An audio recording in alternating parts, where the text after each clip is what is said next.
well, what's the word, mutation going on in people's thinking, where it has to be corrected, and the only way for it to be corrected is through the spiritual energy. And really, people are going to have to harness that more, and they're going to have to understand. Spiritual wisdom, yeah, you're right. It's a mutation in causality. There's a mutation going on in the majority of people's consciousness. It's fucking weird. You see what you just said there about spiritual energy and spiritual wisdom, right? So what I just told you, Jay, was spiritual wisdom. That's how we can identify the difference between the creational spiritual and the material. Now, I just showed you a situation that is material. And remember the same situation that we just talked about with both the how the optimists dealt with it in both the positive and negative light, and how the pessimists dealt with it in both the positive and negative light, or the guy that's unbalanced in their charges, whatever. All right. So what we just talked about, that is spiritual. That is what spiritual really, that's what it's really about. It's not about a situation. It's about how you handle the situation. Does that make sense?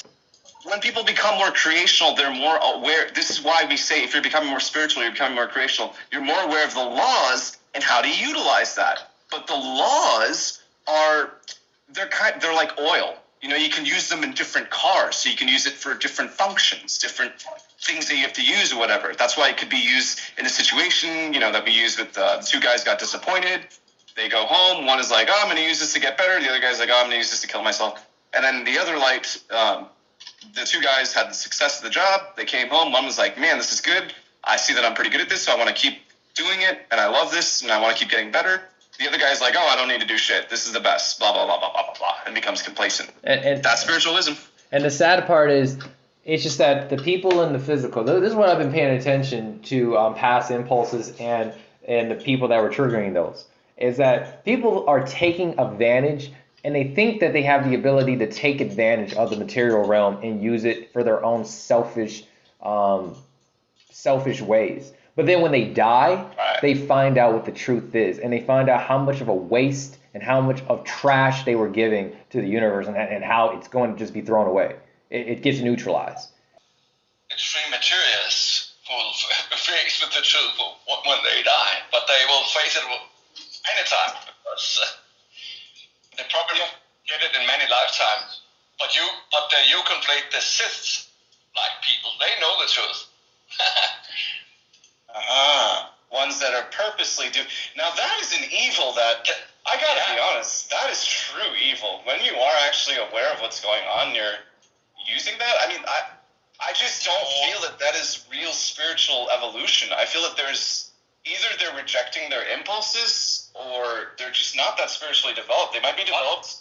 What about the Giza intelligences? That's exactly what I'm referring to. They're fairly aware of the truth. They were aware of what was going on, and that didn't fucking matter. They filled their hearts with hatred, and they destroyed. It's very sad. Very advanced civilization. I agree. It's very sad. It's very sad, and you gotta wonder what can get people to do such evil things. Hatred. This is what I know for sure. But it could be me in the past lifetimes. Not gonna kill you. Yeah, I know.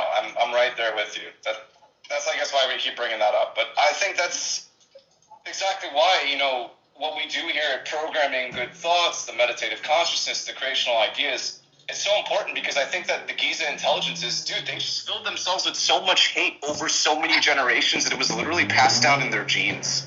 I think that's what happened. I think the same thing with the people from Mu. I mean, that's what happened. The Mu scientists literally migrated away from Earth, spent like 2,000 years on some rock, genetically enhancing themselves, learning assassination techniques, subterfuge techniques. They extend their lives.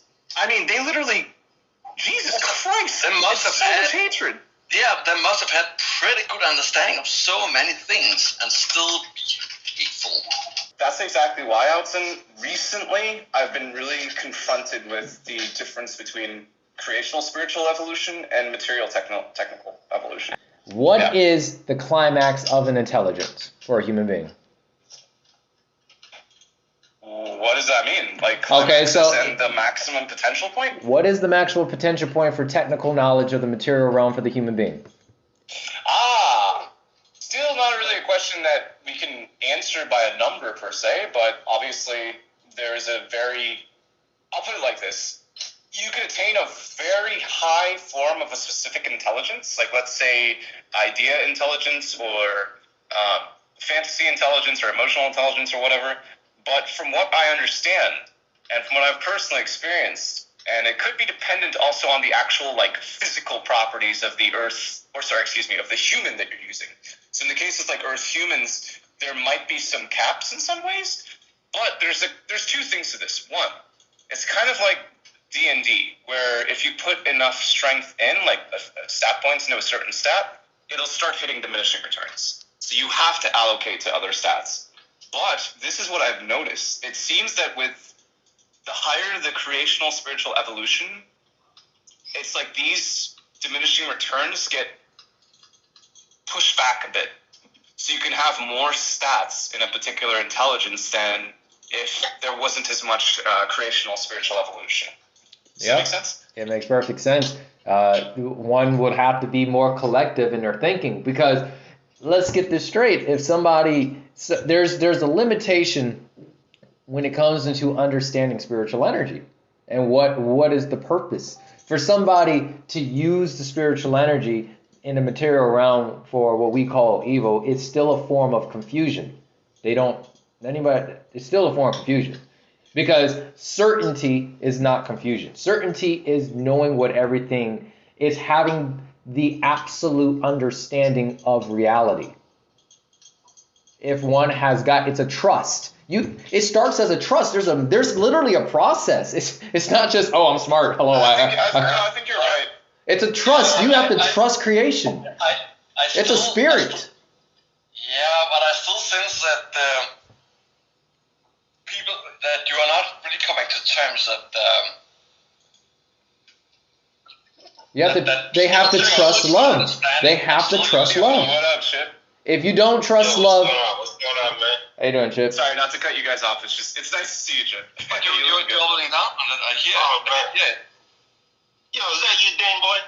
That's me, but you're interrupting. Oh, right. Sorry. What I want you guys to do and work on is for the future to we just need to have a good balance between the psychical and the physical knowledge. And still with the mind over matter principle.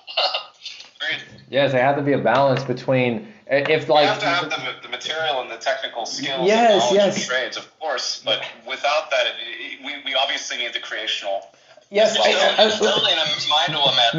me and Alison. Yes, me and Alison yesterday were talking for a good hour after everybody left, and I was like, God damn, I wish Jetty was here to hear this, because I actually have two things to say, but I'm going to start off with what me and Alison were talking about. And what me and Alison were talking about was, he asked me about William James, and he was like, do you know who William James is? And I was like, no, and then he showed me, and I was like, oh, okay, cool. And then basically when it comes to these fascinating people that are, he was a philosopher, so I'm going to go into somebody more materialistic. Psychologist. Yeah, he's an American. But when it comes into the technical scientists, they're there for a reason. But it's just that they still have a duty to do to be able to find a balance within themselves to work with the spiritual scientists. And I brought up the spiritual scientists. There are spiritual scientists, and they have to work together. This is true. This is why I don't know if you guys remembered. I mentioned the thing about Illyrian spirit forms in particular in women. Because I told you guys it would be easier to identify in a man, because a man would generally have, especially from a man's point of view, because men generally, not to say us here per se, I'm just speaking in general, but men generally tend to view things more from a surface level. Whereas a Illyrian spirit form in a female incarnation can easily hide itself on Earth, and many people won't recognize it, because what they deem to be quote-unquote evolved is mostly material and technical knowledge, mostly. But that is not the case at all. For example, Evie. Evie was highly developed in emotional, thought-feeling, psychical intelligence. She had telepathy of her own. But again, you won't be able to identify this if you're only judging her on like a technical basis. But Evie has a Lyrian spirit form. So she's obviously more developed than most people here on Earth. That's just an example, and that's why I'm using it with women, because it's not always with women. Obviously with some males, they might be more dispositioned in a different set of skills, obviously. So the idea is that you do need to have your material skills, because even the emotional and the psychical intelligences, they're still material skills. They're still material stuff, really. Still material trades, if you will. I want to add that it's if it weren't for William James, who's a quite well-known psychologist, U.S. psychologist from a pre-World War I psychologist, and he was a friend. He was Charles Peirce's friend, and without him, we wouldn't have heard of Charles Peirce at all. And that it is as if there was a late Enlightenment period in the West, in the late 19th century, and just before World War I. Then things changed, and our world became more materialist with World War I, and especially World War II. There's some. Allison. Yeah, there's some changes over time where at a time science is more psychical and more they have to take into account their mind stuff, and then it becomes very materialist, and then it moves a little back and forth. Allison, you literally painted the image in my mind. Wait, Allison. Now we are returning to that thanks to quantum biology. Now things begin to get funny. Allison, wait, guys, wait, hold on. Allison, literally as you were talking, it was right in my head. Like, you sent the image to me, and it just confirms what Einstein was saying. And that, Allison, is how we can identify what is the real balance from the false balance, because it's just what Einstein said. Balance is like riding a bike. You have to keep moving to really keep your balance. So it's the same thing with the nature of reality. Things can't just stay a certain way. I mean, Allison, I don't know if you saw what I linked recently in the contact report section and stuff, but the Plejaren admitted, they said straight up that they thanked Billy. They were like, thank you for the creation energy teaching, whatever. Pitasat was saying this, and he was saying that we were starting to become complacent. We were starting to become careless, apathetic. They said that they were becoming too neutral. They said that they were becoming too erratic with energy and whatnot. And they said that now in the past 45 years, since they've spread the spiritual teaching around again, it's reawakened, it's refreshed their spiritual consciousness like never before since the first time. So it's interesting that you're telling me that, because it seems that the Plejaren also went through being more material. And when they came to Earth in this mission lifetime, that is, in the 70s, whatever, obviously they were here before. That's not the point.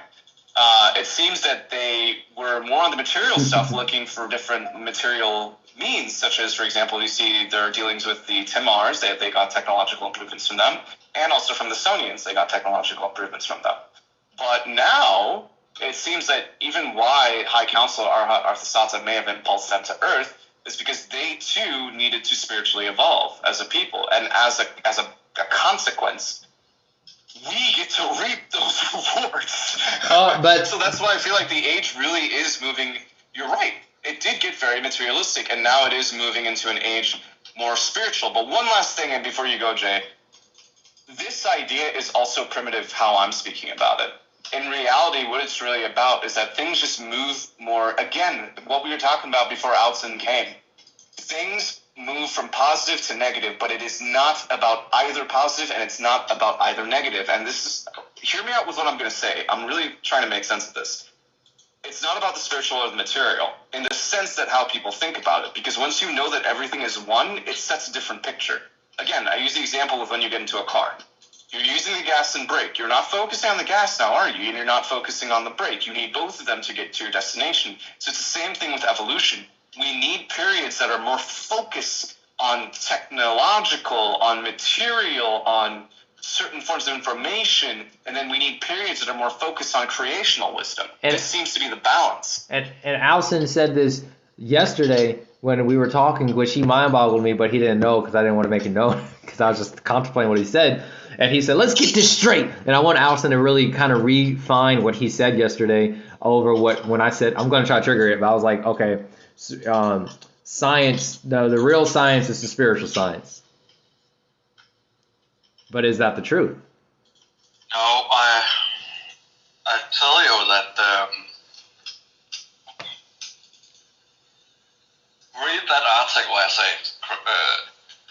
science is creation. Well, yeah, exactly. You were saying that it doesn't, you were basically saying science is creation. And that is the formality of everything. It's not about, it's everything. It's about everything. So when it comes to spiritual energy is everything. But that article is there's a reference to a very long article that's worth reading. From where I took that quote by William James, but it's centered around Peirce. And to him, science wasn't about knowledge, but the desire to know. That's why many people they can have special knowledge in fields. They can be proficient in understanding in a special science. That's why he distinguishes science, general science, like general intelligence, actually, from specialized science. Yep. You can be quite good in a special area, yes, specialized area, yes, but not having a very good understanding of logic. Of course, people do become more logical because they when they investigate a field for a long time, they become better logicians. Yes. But they are not training logic directly. I gotta challenge you. What do I mean by idioscopy and xenoscopy? You can explain this. I've tried to explain it a couple of times. I don't know that. I never even heard those words. Not a word. Okay? Not a word, really. Come on. I never heard those words before. Yes, you have. Yes, you have. Yes. If you go to the search engine and you type in classification of sciences, what do you get? You get an article by Charles Peirce. Nobody else. But he explains, he used the term idioscopy, whether that the science is in the field. Xenoscopy is from the Greek word koinos. That means common. Things that are directly trainable through your body. So fields of study would be everything between psychology and physics and history, linguistics, etc. because they are field studies. The study of collecting data. But xenoscopy is stuff like meditation or martial arts, or for the matter, logic itself. Because all people in the world reflect on logic at some level, even people without the written language. So it's something that's actually very, very common. Do you get what I mean? Yes. But it seems whenever I bring these words up, you cannot. Nobody knows what I'm talking about. No, I could. Even if I brought them up 20 times. I think of it as exactly what you're saying, and it kind of works in a way where each specialty of science works together to help each other layer each other into one layer of science. So like you got general science. General science is the combination of all the sciences being put in together as one. I think general science is very much about logic. Indeed. It's xenoscopic, not idioscopic. Physics is idioscopic, but general science is xenoscopic. Mm-hmm. But then when it comes into understanding logic, when we're diving into the understanding of logic, what would be the logical direction that a humanity would be able to take itself while it knows and gains the responsibility that it is responsible in order to choose that creative direction that it has to take itself? So this does deal with that general sense of logic, but then what does it mean to be logical? And what does it mean to utilize logical energy? Well, the answer, actually it's pretty mild, that logic is creation power, right? Right. Creation power. I think that's describes it best. Right, but in creation power, that's kind of like the power in order to bring things forth into existence. And the thing about it is, without the love of understanding all things in the formality into creating a balance of not overloading a society with knowing too much, but not knowing too little. There has to be a balance in between where we all bring our information. I'm speaking for all the scientists, of course, where all the scientists kind of bring their information as different slices, that Big Bang, and when new discoveries are discovered in each field of layered understanding of creation through the material realm, if you may, it gives everybody the ability of a closer chance into harnessing this energy so they can furtherly expand themselves to where they're primordially going to go anyways. It makes the process faster. You missed my rank before. Sorry about that. Sorry, I have other things to take care of. My bad. What did you, in summary, what did I miss? I was ranting about the sinoscopy and idiotcopy again. Philosophy, because I posted a couple of times, we just posted a screenshot of the classification of the sciences. Not saying it's perfect, but it does better than general. Because actually, general in the word science has been infected by so-called scientific materialism, which is not scientific, but a belief system. Yeah. Before, I know that Chrissy has to say something. Just really quick before you do say something, Chrissy.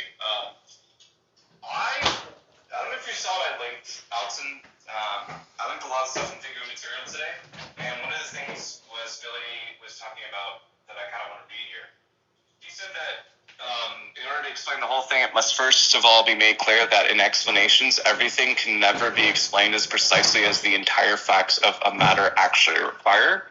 Consequently, only just the facts that arise can be explained as well as possible, but never completely, but only just directly in relation to an arising process. That reminded me of what you said to me about 2 weeks ago. Approximations. Yes. To reality. But that's why I have to tell you, fallibilism is the most accurate philosophy of science. It is. It says what you just said. It's an ongoing. It's always incomplete. Science is always incomplete. Yes, absolutely. But you have to use provisional explanations, and they are supposed to be seen as approximations to reality. Yes. Not the same as reality. Reality is still beyond us. Reality is God.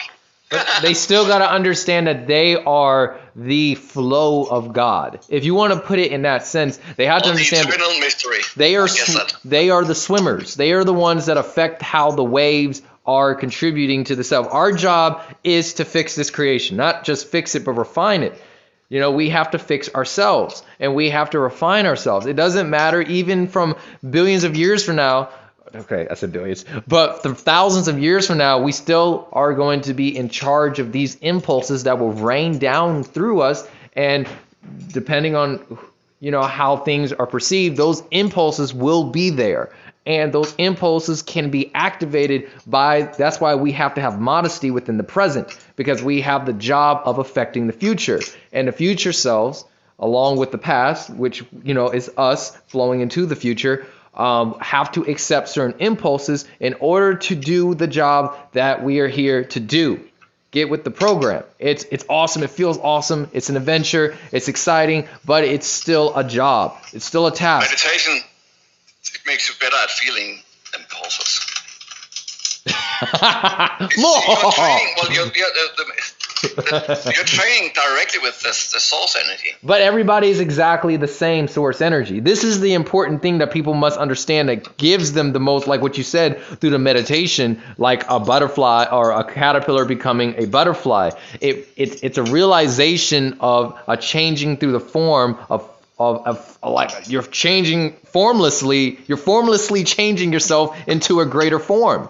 And so there is the law of invisible. There's the law of the visible. There's the law to see yourself change, but to recognize that this is going to happen whether you see it or you don't see it. And it's the fact that every single individual who works in the sense of creating something important is absolutely 100% important, because they are still going to create information that is going to be neutralized in itself, and there will be information in order to bring things forward, and creation will let you know if that is the case. If you are the one that is bringing things forward, or if you are the one that is slacking off. It will give certain, because everybody is a creation. Everybody is a universe. Every animal, every plant, everybody's trying to communicate to each other through impulses. And, for human beings, we actually get to do it in a more literal sense, and we get to utilize the tools as being a human being in order to communicate to each other, to tell ourselves, hey, look, you're not doing it right. But if you pay attention to animals, they do it more instinctively. And if you pay attention to plants, they do it more impulsively. And so when it comes to every single individual, they are equally as important to the other. Doesn't matter if they're highly developed, doesn't matter if they're lowly developed. It just matters about the responsibility that each one takes in within themselves in order to keep themselves drifting forward into a greater refinement. This is the realm where people have to work. Cut there for a second and stop the recording. Probably have to start over again, just in case. I don't want all of that to be lost, just in case we don't know. Zero, blah, blah, blah, blah, blah. Oh, good. Thank goodness it would. Okay. Now, before you continue, Sev, nice that you joined. Sev linked something, just not to divert too quickly, but Sev linked something in contact reports about Bitcoin and stuff. I know that people, especially the boomer crowd that reads that, is automatically going to tell you crypto is bad and everything is going to go to zero. But one of the things that the contact reports doesn't seem to mention is that people have already made profits off of it. Large profits, for that matter. And as a matter of fact, Figu has received money that has come from Bitcoin and from these speculations. So here's what. What I think is that obviously digital currencies are inevitable. The idea of what Bitcoin and crypto represents is the way of the future. However, if it would actually end with Bitcoin, I never personally thought that. It could be transmuted into something else. And that's what I think will actually end up happening, because the player in the past said that there will be digital currencies eventually. These things will take over entirely. But as usual, these things are very disruptive. So this is what I've tended to notice with the contact reports, is that they really don't give everything per se, and you obviously have to do your own thought work. You obviously have to figure out what's really going on. You can't just take things at face value, because again, boomers would feed that and just be like, oh, crypto is bad. But up to this day, we still have people in PSI that are making money off of crypto. I found an interaction. Sometimes we have this search ability, internal, in upper right corner. Have you seen it? Mm-hmm. You can search old posts that way. I remember I had an interaction with some Figu cultist on this subject about what is science. Oh, Anthony? I remember that. Anthony, right? Well, now he's called deleted user, so I don't know who it was. That was his name. That was Anthony. But he was projecting, even when we agreed. I'm sorry, very American this way. Even when we agree, he still projects all sorts of things, because I don't know. Wait, no, that's true. That's true. And then, Billy also said it too here. Let me just read what Billy said in Contact Report 707. I've been reading a lot of this one today. But Billy also mentioned it too, that they have to keep explaining things, because then, hang on, let me just read this one part. It's a repetition. That's the interesting part. Wait, let me just read this part. So Billy said...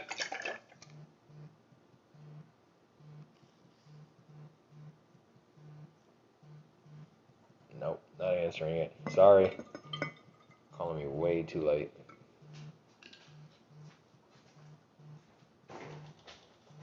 Talking to my pals. I don't want nobody interrupting me.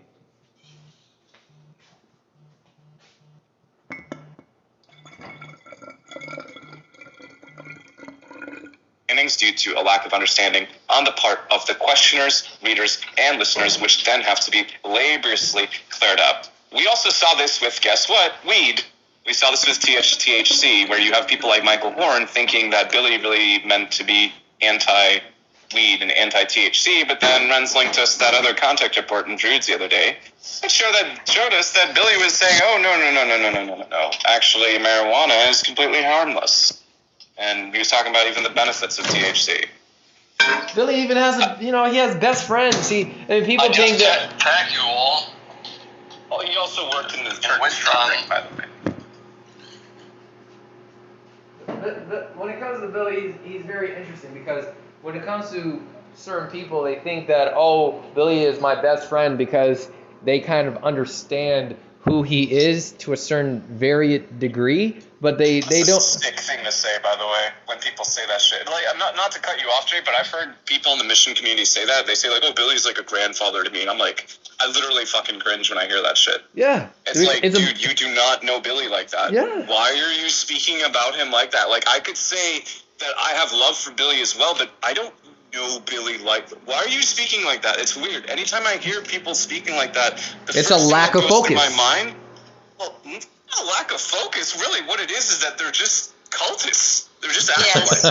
Because they come from religious backgrounds that feel that, because that's what Jesus teaches. You have to love me. Fuck you. If you don't love me, you're going to hell, bitch. Yep. That's what Christianity teaches. So a lot of people come into the creation energy teaching. They come into figure. They come even here in PSI, and they feel like they have to be worshiping or giving themselves, or even with creation, they feel like they need to serve creation, sacrifice themselves to fucking weird, dude. Yeah. It's seriously weird. It is creepy. It is, because we've already proven it on many occasions, Eddie, when it comes to people coming in here with a couple of individuals that I got to see for myself, and they you might say a little, you know how to, like I said, people don't understand that if you don't create a balance, the ego is very fragile and it's very vulnerable towards itself going into a wild state of confusion and an unfocused effort to what it's trying to even live its life for.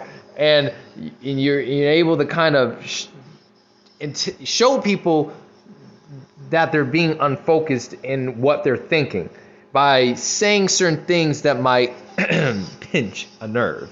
I don't mean to bust the bubble, but ... No, I get it. I mean, yeah. But that's what we've noticed about cultists, and I told you guys about that thing with racism. When a lot of times people are actually racist, they won't come out and be like, fuck you, insert derogatory racial yes. They won't do that. They'll be nice. They'll be trying to pretend like they're on your side or something. And it's the same thing with these cultists, what we've realized. They come in, they're like, oh, you're starting the figure material or something, and so on and so forth. But they really have a lot of underlying problems. Yep. By the way, and they'll tell you that too. It shows in the way they're coming. They'll tell you their issues. It's very apparent. Yes. They won't actually say it. You want to know the best example of it? Patrick. Remember the Patrick that was the fucking king of the small hill on Facebook? That was telling you that shit, Jay? You remember that loser? Yeah. Remember that guy? So, you remember how he was speaking to you? Yeah. At first he was very emotional, but then he had to clear up his post because he was starting to tilt. And the thing is that did you ever really see him mention how he actually feels? He uses other things in debate, we call this red herring, to try to use that for his main points. But people often do that. They won't tell you exactly what's going on, and they will use certain things to bother you. Honestly speaking, I learned that the most from the Meyer cultists. That's the people I learned it from the most. And also church people. They won't actually tell you what's really going on, but they'll be bickering about shit that doesn't matter. Yep. They'll be talking about stuff that is irrelevant or stuff that really doesn't make any sense, but when they have underlying problems with you, like, okay, Milk. Milk was actually racist. You guys probably didn't catch that, but I did. Milk was racist. And the thing is that he is one of the typical people that, just like us was talking about anti-racists. It's hilarious. A lot of these people that are saying, oh, punch a Nazi and, oh, stop racism, they're really saying that because they are racist. They themselves are racist. And this is, as a rule of thumb, I don't trust anybody who wears a hat saying "Stop racism." I don't. If I see that, I automatically think to myself, "Well, you're probably racist." That is exactly what because that is so powerful to be said, but it also proves the point to how mutated things have become on Earth, and how much energy is actually being used to fix the fuck up. There's so much energy that's being used to fix things here because through symbolism, through phantasmagoria, through celebrity glorification of worshiping idolism and all that crazy stuff, through all this music and wrong meditation, just abusing the psyche over and over and over again to just overpopulate. You have all these issues going on, overpopulation. It just keeps continuing, and then it just gets mutated. It's like a virus. Oh my God. That's why the only true fix, and I keep telling you guys, it's got to be creational. We have to reawaken, just like the Plejaren themselves. They themselves were getting sloppy. They said it.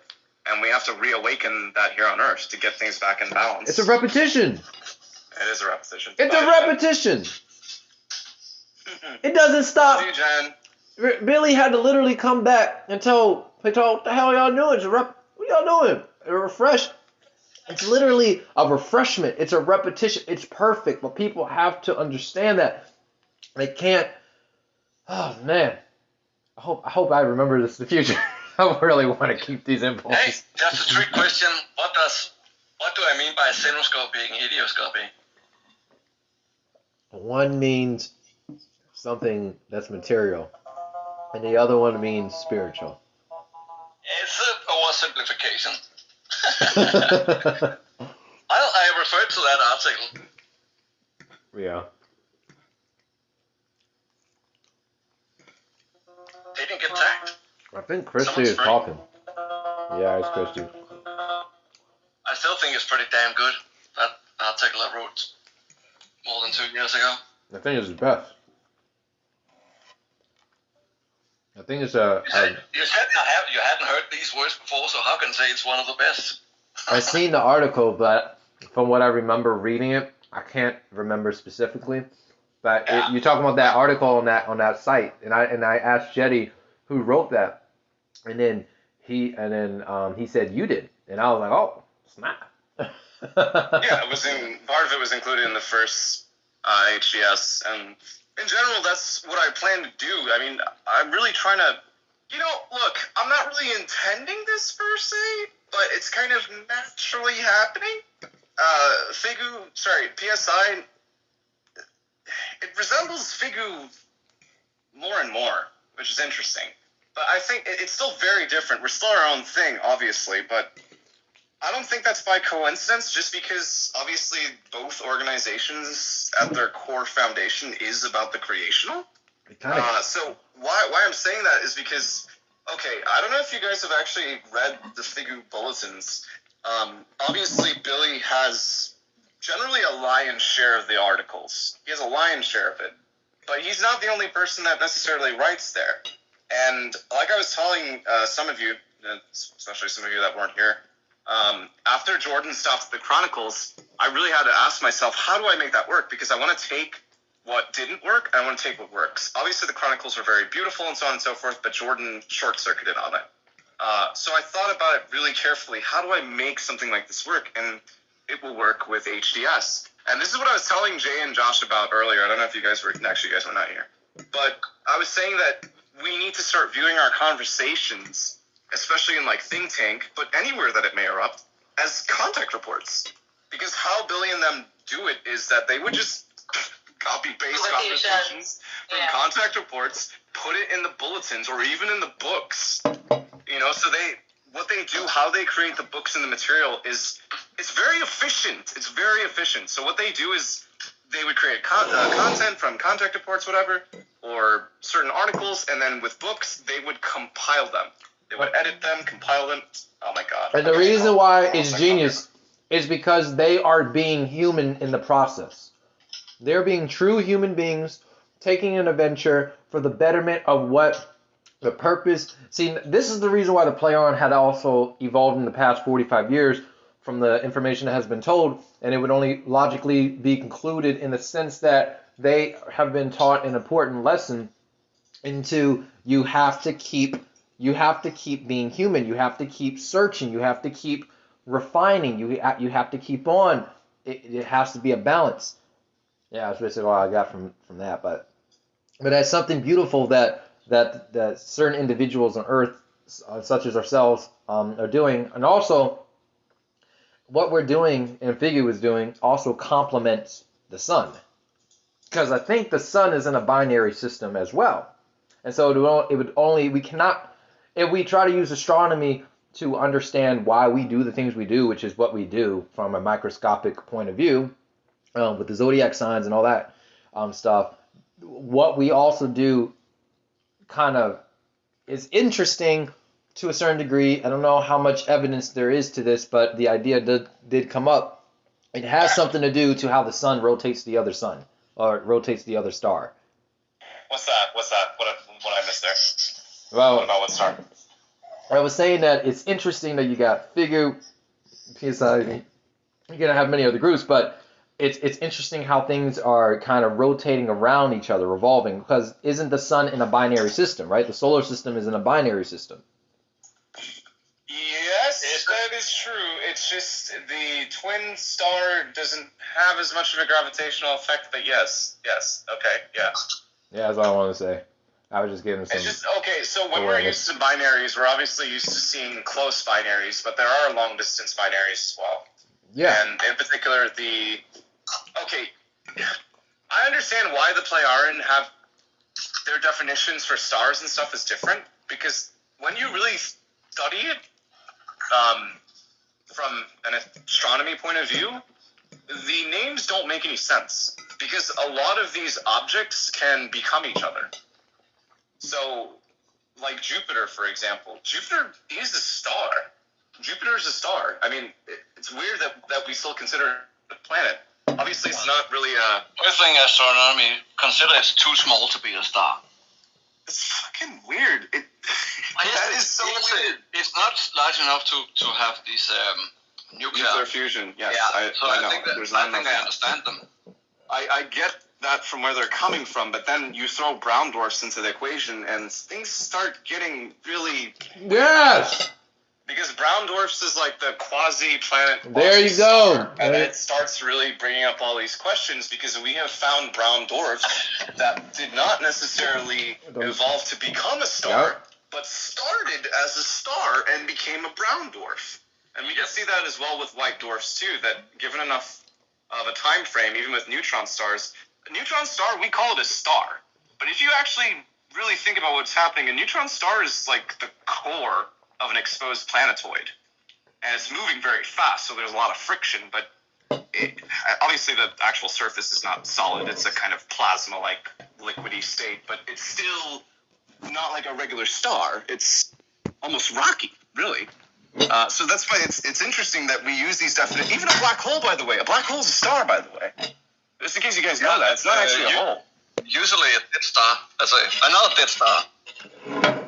Yeah, that's the other thing, too. Terrestrial humanity calls it a dead star, and I have struggled with this. It's not dead. It's transformed. I mean, to be fair, though, it does kind of capture, even from a tarot point of view, the meaning of death, which is transformation. So, I mean, if you're to look at it like that, that makes sense. I just posted a star size comparison. They're always fun to look at when you quickly find out how small even our sun is compared to other stars. Yeah, I love those. I watch those every month. Then there's a sun, and there's a huge giant. The sun is really, really tiny, and then that huge giant becomes very, very, very small compared to another. Yeah. I love it. I love it. I love seeing how much bigger space is than us. I don't know. It's the right kind of modesty. You know, it humbles you in the right kind of way. You know what's crazy? I think that the Earth people, the Earth system, I think when it comes to a Sith, if I was to hack the mind of a Sith, and I was to be a Sith, for example, I think when it comes to the Giza intelligence, I understand their purpose of what they were trying to achieve.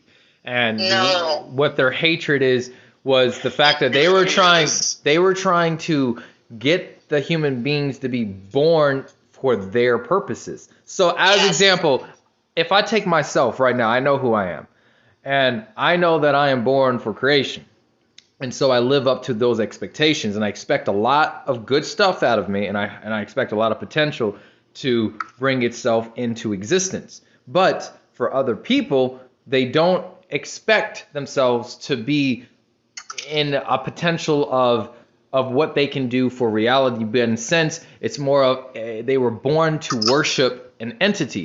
And so they understood this framework that human beings kind of devote their life to a somethingness. And they don't necessarily know what it is from the beginning, but if they can manipulate their understandingness of energy, they can possibly keep them glorified into a bubble of their own Precisely. sense That's of perfection. exactly why religion is so evil. Because it can't actually destroy the truth. It can only distort it. Let me show you. Even when you look at like the pandemic, how it messed up a lot of things. A lot of people lost jobs and so on and so forth. It's very disruptive in the industry. You know, people, they're so used to a rotting system that literally you have people that have been saying, "Oh, I wish things can go back to the way that it worked." Actually, that post, what I just posted to astronomy shows a red dwarf that's actually smaller than Jupiter.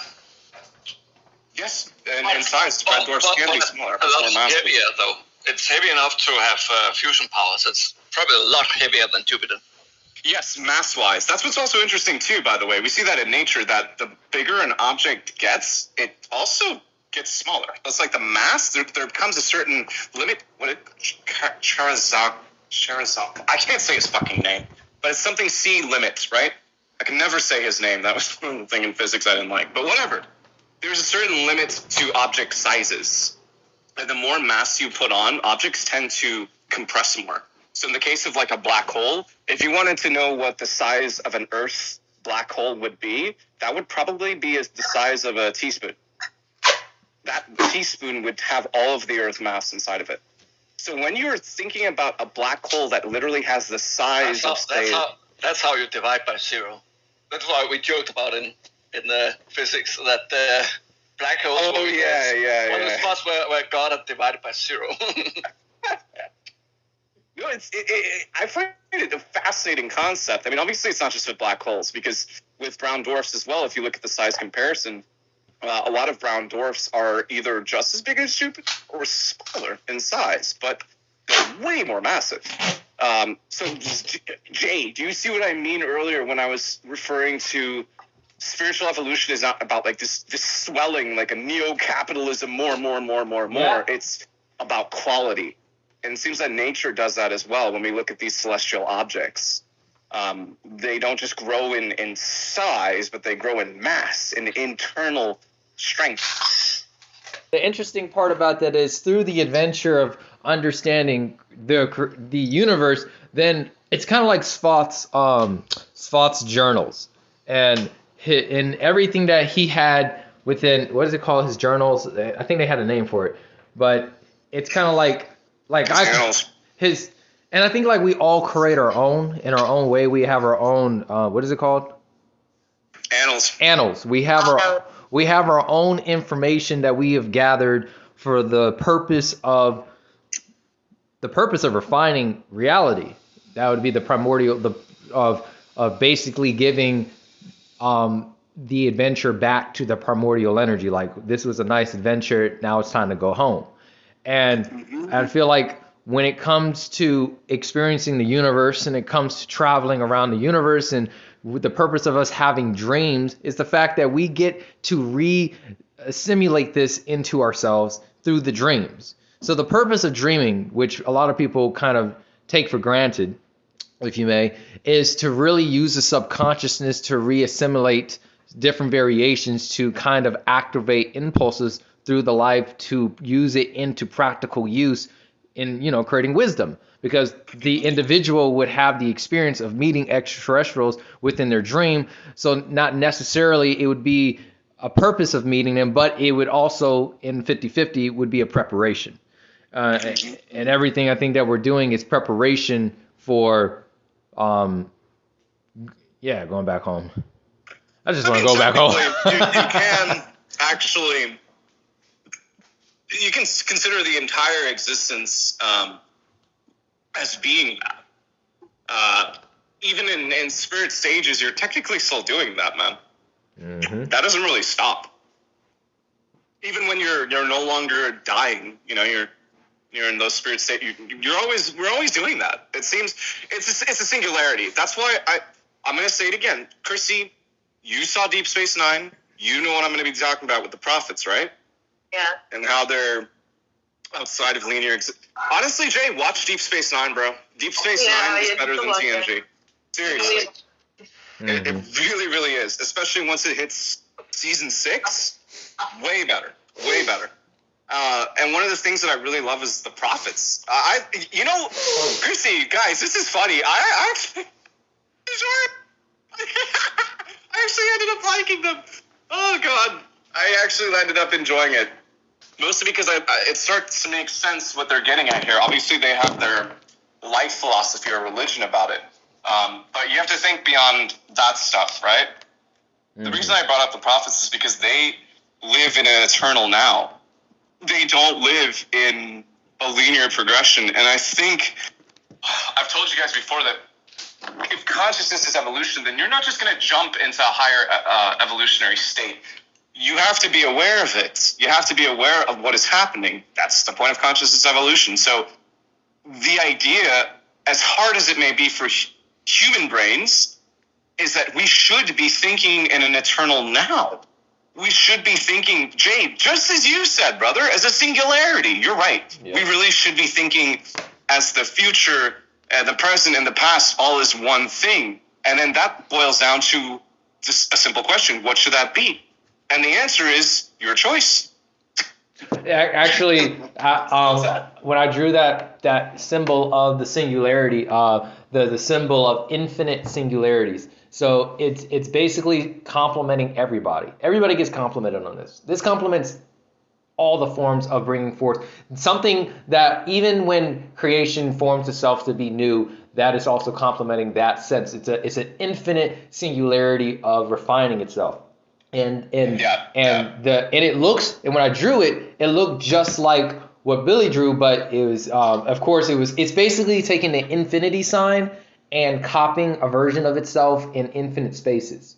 And then the point in which all of the crosshairs kind of cross each other is the singularity of how everything comes together, and it's basically it activates a lot of impulses. Right. So hold that thought right there. So remember how earlier I was talking to you about spiritual energy and how it really works, right? Mm-hmm. So what I kept mentioning was that the idea of creation is already perfect. It's only a matter of expansion. So if we're to think of that even in our material existence, this has a profound effect even on the might of thoughts. Because, okay, let's speak some very pragmatic examples. I mean, really practical here, okay? People that are using the might of thoughts, whatever. And we used the example earlier with the two people and how they can handle it in different ways and whatnot. But that's what it's really about. If you're to think, and this is why I guess some people can get caught up and get a little bit delusional. Seth, do you recall our conversation when we were talking about how you have to think that you're already that thing or you're already there? Do you remember that? I think I remember it. The whole idea is that you're thinking that I'm already successful. Right. I'm already right. Yeah, that has a huge effect.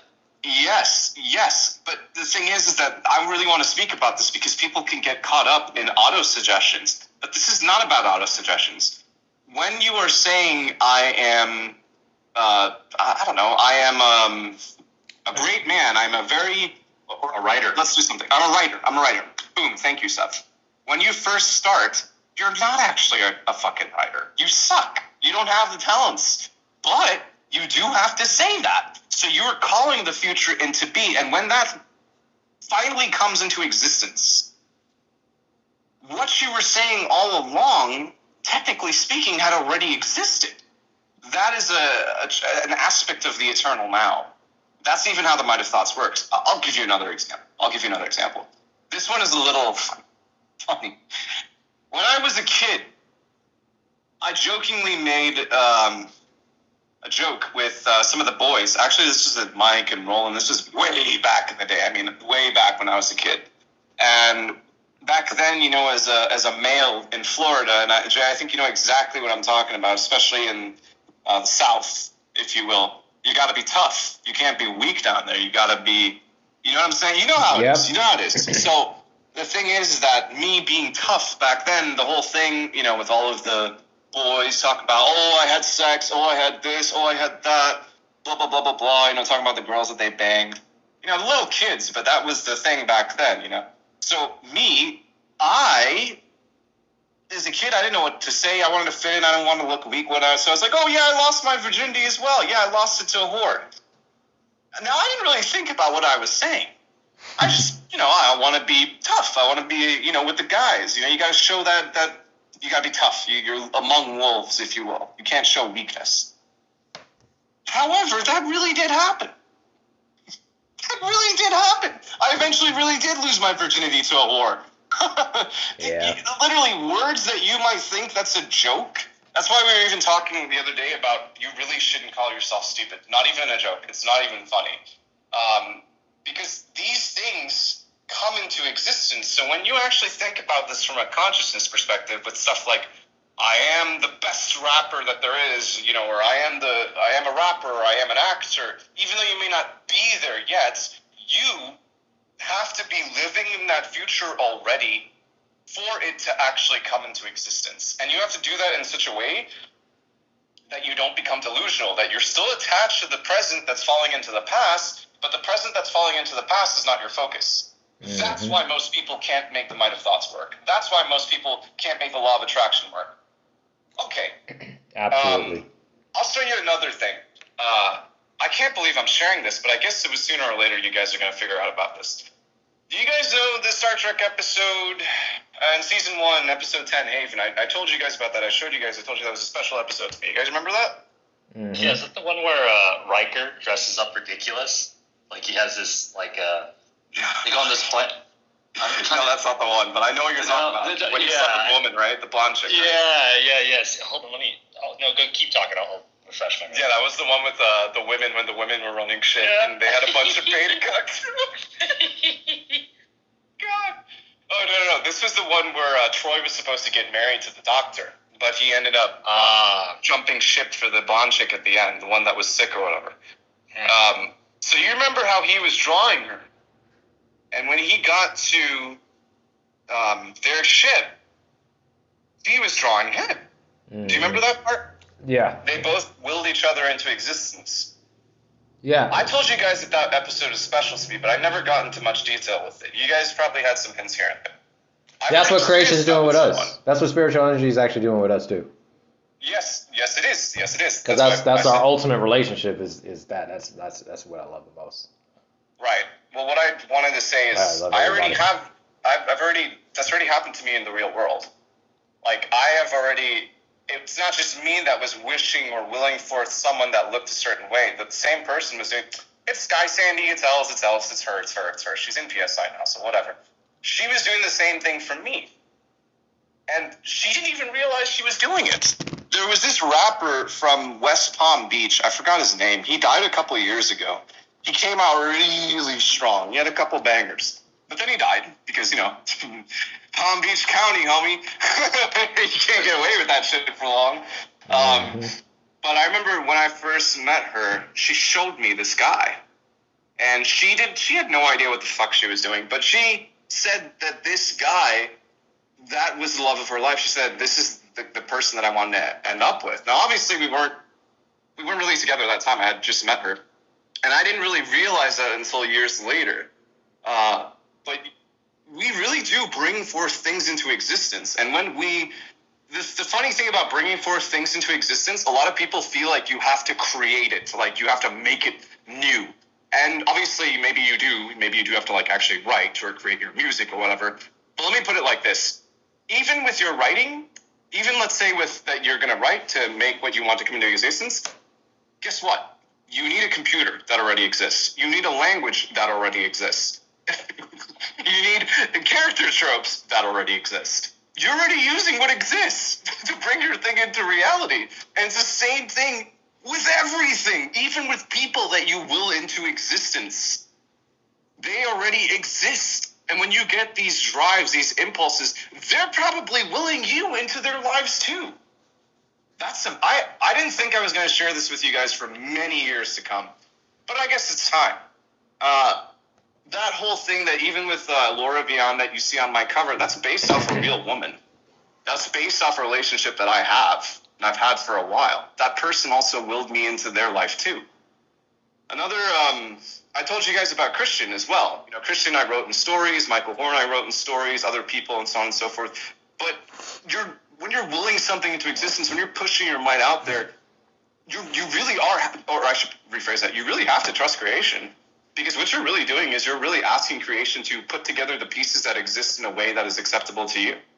But it already exists. If you can think it, if you can dream it, it exists. I'm sure you heard about that saying already. Actually, I remember when I first came to PSI, at least out of an announcement way where I was talking, and I came on, and you know, after I got a little comfortable, I started saying stuff like, even though I still agree to what I've said, I was saying stuff like, people should, I think it should be a part of everybody's lifetime to create a story for once, because I kept hammering that, like, people need to create a story. They need to create a story. They have to create a story. It kept replaying in my head because it was like, you get to understand, you get to create people, and you get to kind of understand the self more. And then then it's kind of like I couldn't understand that, but you're saying that through the truth.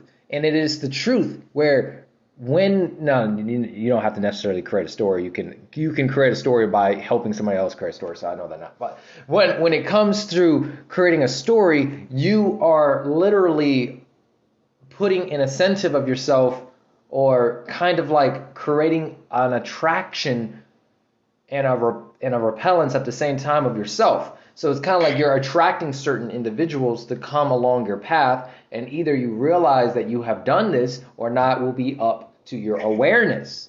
But very good, Jay. Very good. Yeah. Keep going. And so when it comes to the individual creating the story, they will have an heightened awareness because they are the creator. And so as the creator, they will know how to talk to their characters, which is character intelligence. Oh my God, this is genius. The boy does have a very high fantasy intelligence. Oh my God. Okay, what he's saying is spot on. I mean, I can tell you guys, even with using my own stories to meet people from them in real life, the people that I've met in real life from these stories, they had the personality as well. Dude, oh my God, you're so fucking It's mind-boggling. Even with what you said with the repelling, too, with matter and antimatter, he's also right there. You do repel certain forces in your life that are not applicable to the story that you're trying to create. And here's the kicker. Everybody's already creating a story, even if they're not aware of it. That was the mind-boggling part.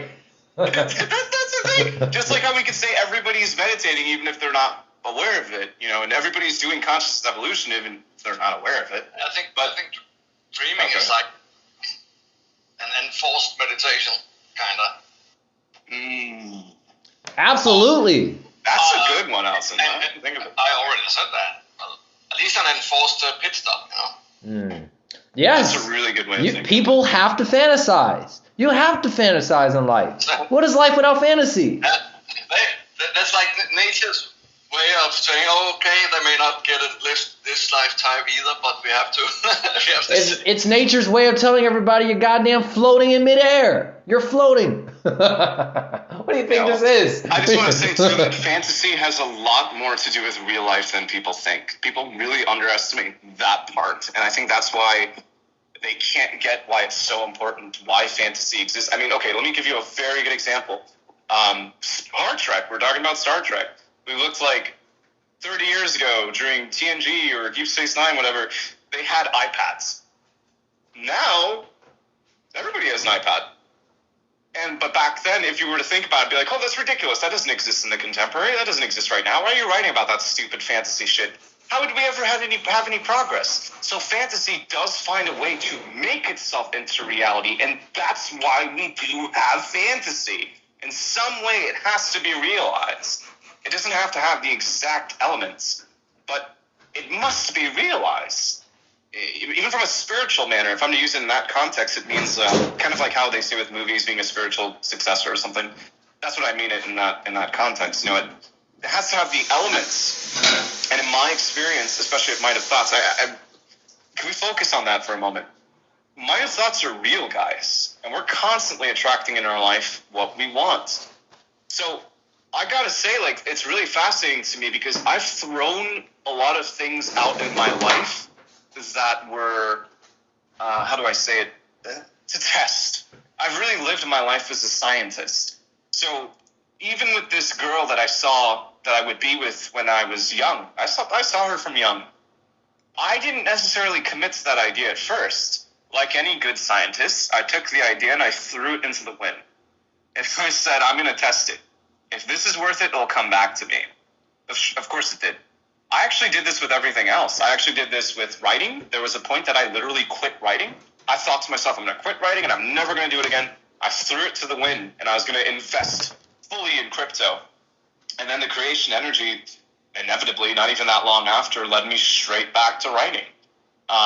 And again, with PSI2, I threw it into the wind. It didn't start this good. At first, it was very rocky. At first, when this first started off, none of this existed. We didn't have this organization. We didn't have things that are going on. We didn't have publications. It didn't have any of this stuff. So it was me shouting to the wind.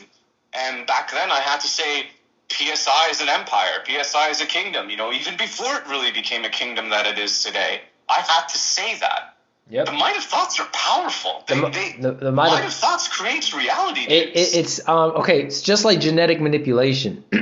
We got if we think about characterization and we keep thinking about where does the ability come from to create the character, and we're going to say, of course, Earth's consciousness block. Okay, so there is a limitation to how much personality can be developed through a human being to from a beginning standpoint.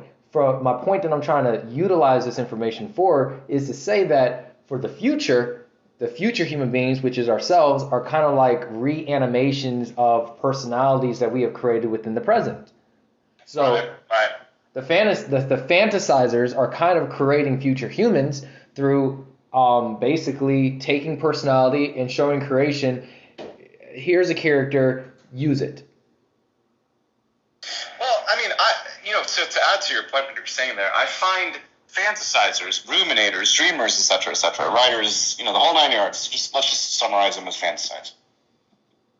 I find that these are the most creational people because they really perform the idea of thought into matter, and that is what the entire creation is based on. I mean, we're talking about all the physics, of nature, of fine energy, of coarse material matter, and so on and so forth, but it follows the same principle. Well, we're Spirit energy came first. Wait, listen to this. Spirit energy came first, and then coarse material matter. And even the Might of Thoughts follows this principle. First, you think of the idea in your head, and then it becomes real. There you go. And we prove this materialistically, just through pure material, because we can. I mean, you can use the material to prove that is the case. Because if we use the material and we can see that we can take a piece of pen and we can take a piece of paper and we can draw a goddamn picture. And that right there is just one example. Now, when it comes to physics, you can go into genetics. You can take somebody's DNA code and you can fuck them up mentally. and they would have to fix themselves.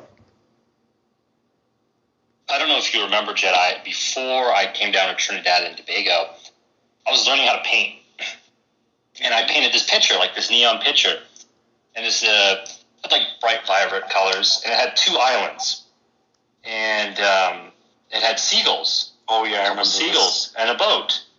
And this is before I even thought about going to Trinidad and Tobago. We go to Trinidad, I meet you, blah, blah, blah. We go to Tobago. We're sitting on the beach. I'm there with my drone. We're on the second island. There's seagulls all over. There's a bunch of boats in the foreground. And then I come home, and I see my painting, and I see the pictures I took it, and I'm like, this looks like the exact same thing. I mean, slightly different. I mean, I'm on the island, but yeah, that happened. Yeah, that's like what do you call that? That Michael Horn was kind of getting into a long time ago, but they have a documentary on it as well. They call that what do you call that? Future self. No, Call it future self. But they have it where those people write, and then the government's trying to hire them, and they can write. They write a picture, and then it's something that they're trying to find. It's called channeling. Is that what you're trying to say? Yeah, psychics. The CIA was using. It's the.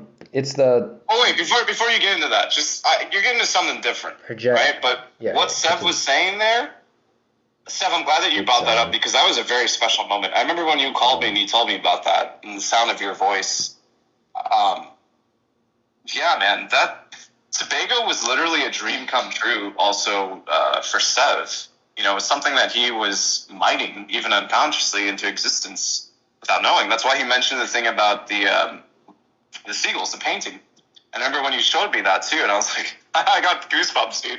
I was like, oh, well, there it is. No surprise. Yeah, there's a couple things, and then I gave you, I don't know why, I just had this impulse. I bought papyrus paper. Don't ask me where I found papyrus paper. But I found papyrus paper. I had an easel, and then Jedi wrote this really great article on love.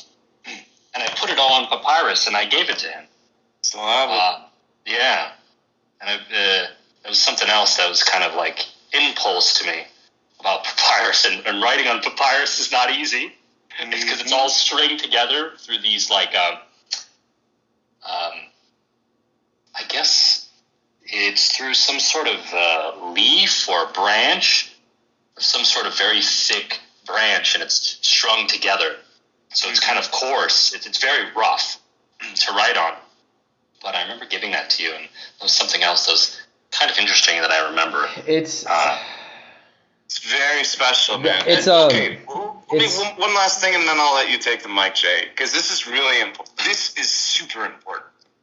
The thing is, what makes the difference between us and normal people, if you will, it's actually really simple. We're all humans, really. Just like the Pleiadians, just like the primitive people, we're all humans. We all have the same value from that perspective. So what is the difference? Consciousness, awareness, that is it. People have asked me, and I've always thought this to be so weird. They've always asked me, how do you know what you want? And I'm like, how do you not? Because here's the thing. We all know what we want. I spoke to you guys about Carl Jung's psychology with marriage and stuff like that, with the anima and the animus. But it goes a lot deeper than that. It's not just with relationships. All of us know what we want. The only difference with someone like me is that I'm aware of it. I know the elements of it. But all of you know what you want. You might not be able to consciously pick up on it. I mean, idea intelligence is and the subconsciousness intelligence that's my forte. But I am not doing anything different from any human aside from consciousness. I'm just aware. So even with, let's say, seeing Christian Ferner, the character that I wrote as Dr. Stone in the third Praetor, right? He had the same features as Christian, glasses, neutral, tall, white hair, blah, blah, blah, blah, blah. And by doing that, I've just been good at identifying certain elements, but I'll tell you what's really going on. I know exactly what's going on. It's because of my spiritual telepathy. I can pick up on signals, and I can read these signals and convert them into a comprehensible form to my material consciousness. I can use a combination of imagery, language, and other technical skills that I have developed in order to really make sense of the energy that's being transmitted to me from my seventh sense. So that's how I can identify, this person might probably have glasses. This person might probably be old. Example, Christian. Michael Horn. Yes, I also predicted Michael.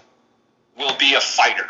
Will be a crusader. Okay, what do you know? He really was a fighter. The love of my life is going to have blonde hair. What do you know? She really does have blonde hair. The thing that I can identify, why I can identify certain physical features, is kind of like reading the developer sheet. Or if you were to go on the internet and you were to press F10, you'll see the code behind the web page that you're seeing. I can read this code and I can convert it into language. That's what makes me a good visionary. That's what makes me a good leader, is because I can identify these things as they are. But I'm just trying to show you guys, not to make myself less special or something. I'm just showing you guys what's the difference between me and anybody else is that I'm just conscious of it. But everybody has this. Everybody, they already have the drives. They already have the impulses. They already know what they're supposed to do. It's just when we grow up in a society that teaches us not to think, that teaches us not to be aware, then that is the problem. Because even when, as an observant person, when you're to point out something, or I don't know if you guys also remember in Deep Space Nine the episode with the genetically enhanced people, how they were looking at the person on the screen, and they were able to identify, oh, he's very sad, oh, he's under pressure, his facial reading, whatever, or their body language. And you notice, like, if you do this in society, a lot of people are impressed by this. But don't you guys find that very sad? There's nothing impressive about that at all. The only thing is that you were just observing. You were just being aware. It's just consciousness. There is nothing impressive about it. That's exactly why Billy says miracles are nothing impressive. There's nothing, it's nothing special. Oh, this and that. He's right. Because it's just simply being aware. That's it. But we live in an earth that teaches us not to be aware. It teaches us that awareness, bad. You want to know stuff? That's going to ruin it. It's going to ruin the mystery. It's going to ruin the surprise. It's fucking bullshit. Same thing that Ian was trying to tell you the other day, Jay. Mm-hmm. It's wrong. Trying to discourage your pursuit of knowledge. And it's fucking wrong. That's not to go on a rant here, guys, but please, I really hope you guys see what I'm getting at here, because it's so fucking weird. It's so weird that when you're certain, people are like, how can you be certain? And it's like, what is wrong with you? How can you ask such a stupid question? Hey, you gotta prove that certainty empirically true. Oh God, vendor malfunction incoming. I figured out the word that I was looking for. That's right. Vendor malfunctioning. Yeah, I figured out the word that I was looking for that I think Seb was doing without noting, but of course y'all have to give me the final say. And it was remote viewing, and Michael Horn talked about how he used to do it and stuff like that. But actually online, remote viewing is the practice of seeking impressions about a distant or unseen target, purportedly sensing, quote unquote, with the mind. Remote viewing experiments have historically been criticized for a lack of proper control and repeatability, meaning the people that are able to do this are not able to keep doing this because you live on a heavily criticized planet and they're trying to... No. Yeah. Actually, the real reason why... No, you're not understanding that part. The reason why they said that it can't be done like that is because, and I've told you guys about this too, abilities don't always work on command. Some of them do, but they more come when you need them. So, for example, you can push your psychic and telepathic capabilities. This is true, but you have a certain capacity of energy. It's not an unlimited resource. If you do enough of, even with the might of thoughts, if you're pushing your psychic and telepathic impulses, you have a certain amount of energy. You can't keep pushing it forever. It's like when you hear about people in dire circumstances where they have to move a heavy boulder off their leg and they move it. That's kind of just happened. Or you've heard of I think there was one instance where it was someone was stuck under a helicopter, it tipped over or something, and then someone moved it. I'm like, damn. And there's video evidence of it. I'm like, God damn. I had a time where a mother moved a fucking bus. Yeah. Her kid was trapped under it. Yeah. Literally turned into Superman. There's been times where people have teleported. Literally, I'm not kidding. Teleported. Actual rematerialization through their consciousness forces. That has happened here on Earth. So these things, you have that, and then you also have the fact that there's a certain capacity. So even if you have someone that's developed in the skill and they're using it actively, you can't just keep using it. These things are very draining on the brain, on the physical brain, on the physical body. And the thing is, in the CIA and the military and stuff like that, they have, especially with the military, they have, military ideas of how it should be done, but it doesn't work that way with abilities.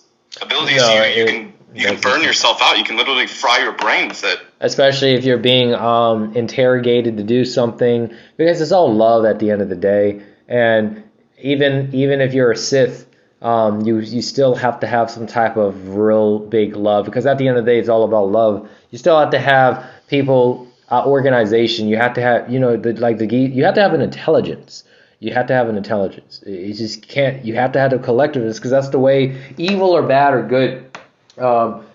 I've learned through Legions of Fantasy where you have to have a collectiveness. You can't just be this one superhero doing everything by yourself, because the superhero realizes that there are other superheroes that have capabilities, and they are meant to fulfill their abilities to fill the gap of that causal spacing. So mainly in this realm, we can't be in two places at once.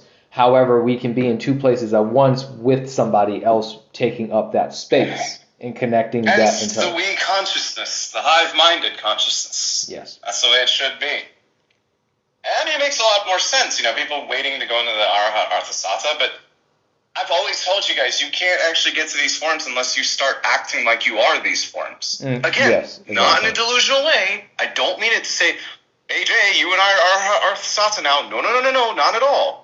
What I'm saying, though, is just like the same thing that we were talking about, Might Have Thoughts. I didn't become a writer just by, being arbitrary about it. I had to tell myself I'm gonna be the best writer in my craft. I am a writer. I am the greatest writer in my craft.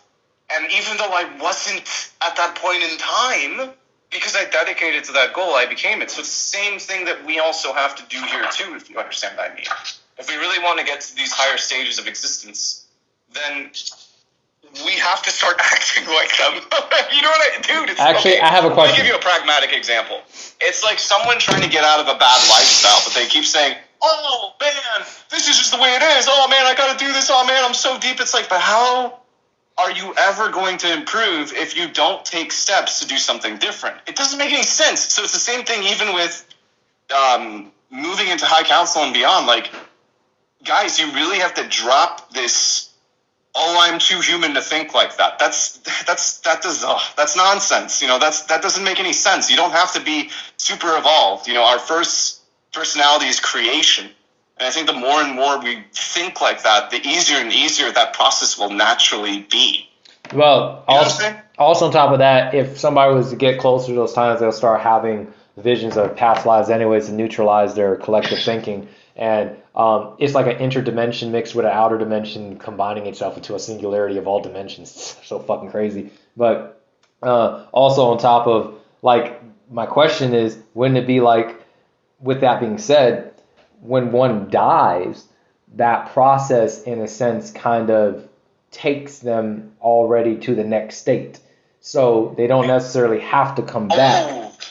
Because that's like Billy. Billy's not coming back. That, there is something that we should talk about with that, because I remember it didn't go answered when you were talking about if you reap a reward when you die. And then Ian was there that day, and we both said, you're reaping it in the lifetime itself.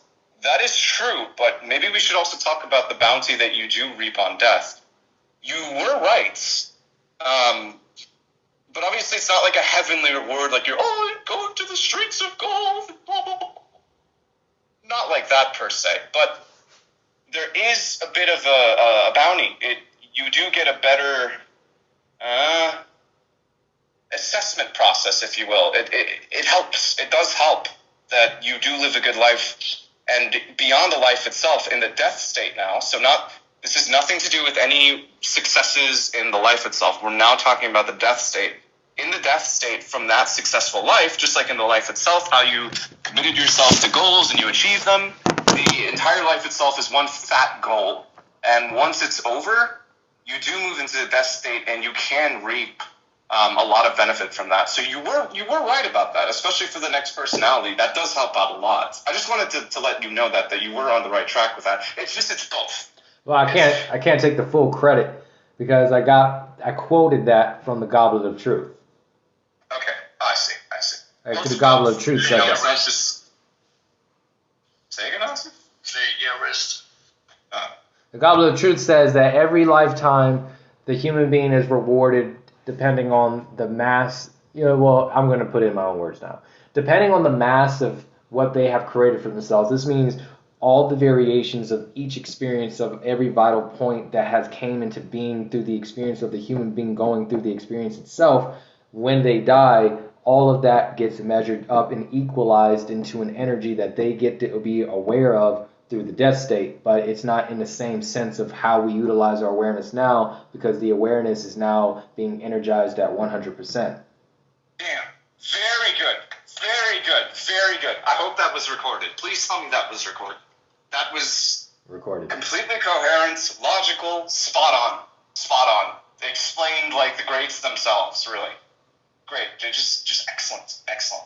The thing is that I know what you're talking about in Goblet of Truth now. I know what you're talking about. And Billy was referring also to the life itself, because you know how like we like to think about, oh, we're doing this for the next life and stuff like that, and we can give causalities for the next life, absolutely, and we should. But the first creational bounty is in a current life, first and foremost, and then the other ones benefit from that because they benefit from this. Just exactly what you said there, Jay. So it's both, but yeah, because that's what you said earlier about with Josh, that the spiritual energy, we shouldn't think of it as this linear time, but we should think of it as this mass, because it's a timelessness, so we should think of it as a mass of energy. That's good. That's good. Like the thing that Alison mentioned earlier with Jupiter and the brown dwarf, or the red dwarf, excuse me. The red dwarf appears smaller in size than Jupiter, but it's much more massive. It's a more powerful object. Absolutely. And it's the same thing, I guess, with the spirit. You know, it becomes more. It's more about quality. In my eyes, size equals mass. And mass equals not size. Volume. That's actually genius what you just said, because size equals mass, but mass equals the times of the effect. So the more mass that something has, it creates a larger effect on itself. So, Mass effect. yeah, mass effect. Yeah. Not gonna lie though, Mass Effect, man, they got it pretty good with that name. That's a really good name, Mass Effect. So he's Apparently that's that EA pretty much screwed the point of why it was called Mass Effect. Entire story. It was supposed to climax in a way that would explain why it was called Mass Effect in the first place. I always thought that I guess with the universe or the galaxy with the Reapers and stuff, that was the Mass Effect. I don't know. That's what I thought. And then the creation gets a benefit off of our thinking, because the material realm is like the reward for the material realm is the fact that it gets to eat up our bodies. And all this energy that we have is going to get neutralized through Earth and all that. But even when the sun kind of gobbles up Earth, this energy does not get wasted, because how we are affecting our own bodies gives back to the material realm, which gets sucked into the black hole, which the black hole also gets neutralized, and the material realm gets the benefit off of what we're saying right now, after we're already long gone. This is true. And once again, I think we covered a lot of ground here. Let's make sure that this let's stop this recording so it actually does get saved here and we don't lose this. Science rules. Do not. Oh my God! What did I just do? Oh no!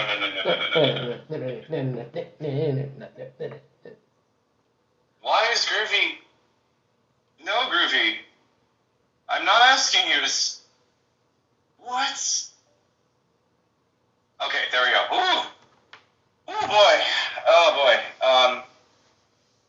I was worried that we almost lost. Oh man, Yeah. I really wanted to save that. Yeah, that would have sucked. Yeah, I knew recording was going to be worth it so much, because I could feel the urges of this information being worth listening to again, even if it's 2 years from now. It just be because we need. Listen, recording is so important, because we need. That's why Billy's writing. What is writing? What's the fucking purpose Look, of it? Jay, that is exactly why at a certain point, I told people here that we can't just be talking about things. We can't just be linking things from other people. Billy or whoever the hell else. Like, at a certain point, we have to create our own content. That's exactly why we do lectures. That's exactly why we do the writing, the articles, the publications, the books. It's important. You're absolutely right. That's why we're doing it. And as the years go by, it's going to get better. I know that more and more people will take up more roles. Josh, for example, I kind of wish he was here. But I'm very proud of Josh. He comes up with initiatives, doing the videos and whatnot, how to get the content out there. And have it recorded and safe. And this is really important. We do need to record these things. We do need to record these conversations more. I mean, look at in Think Tank. You know, one of the problems that we have is that we're completely out of pins. It's like we're always out of pins. So the only solution to that is to make high developmental sciences, you know, make it into the new chronicles, if you will, so that we can actually capture this important information and have it there, not just for ourselves, but for other people, because we've gained so much benefit from this. Can you guys just imagine how much benefit this will be for people out there? Oh my God. That's exactly why you're right. We should record. Exactly, because think about it like, okay, if we take what's the purpose of Billy writing the writings, and then look what it did to the play Arn in 45 years. I mean, what we're doing. You gotta document. You gotta have documentation. You have to have documentation in order to kind of kiss on the repetition. It's kind of like creating a sword. It's kind of like being a blacksmith in a way. You have to keep sharpening the sword, and you can't just expect the sword to remain sharp forever. It has to be resharpened every now and then. And that's what documentation is for. And it's very important that even when we travel around the universe, we don't get ahead of ourselves and thinking that, oh, nobody can know what we know. We're the originality of the goddamn universe. Because no, there are other extraterrestrials that are also hitting pinpoints too, and that can accumulate. And that's the whole reason why you have a creation. Because it's not all about just one, it's about everybody working together to figure it out in order to create a refinement juice, a refinement energy towards the whole entire thing, so we can all take each other, to the next, so we can just refine each other, take creation to the next level. We're all ready. Like, everybody's ready. Let's go. And that's the whole point. And then, by then the material realm can do its thing, recycle itself, take the energy, and then the material realm is going to be also a concluder in this, because it's going to be like, okay, let's see if y'all are ready. Let me see what y'all did with this. Oh, wow. Y'all really did do a lot of stuff. Okay, I'm ready too. So the material realm's ready, and everybody's ready to the next stage. It makes absolute sense. Everybody's working together.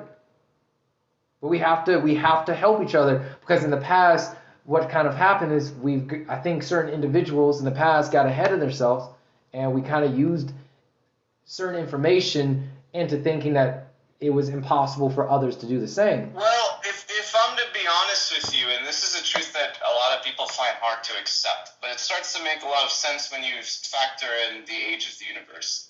This age of this universe is only 17 billion years old. It's not that old. It's young as fuck, to tell you the truth.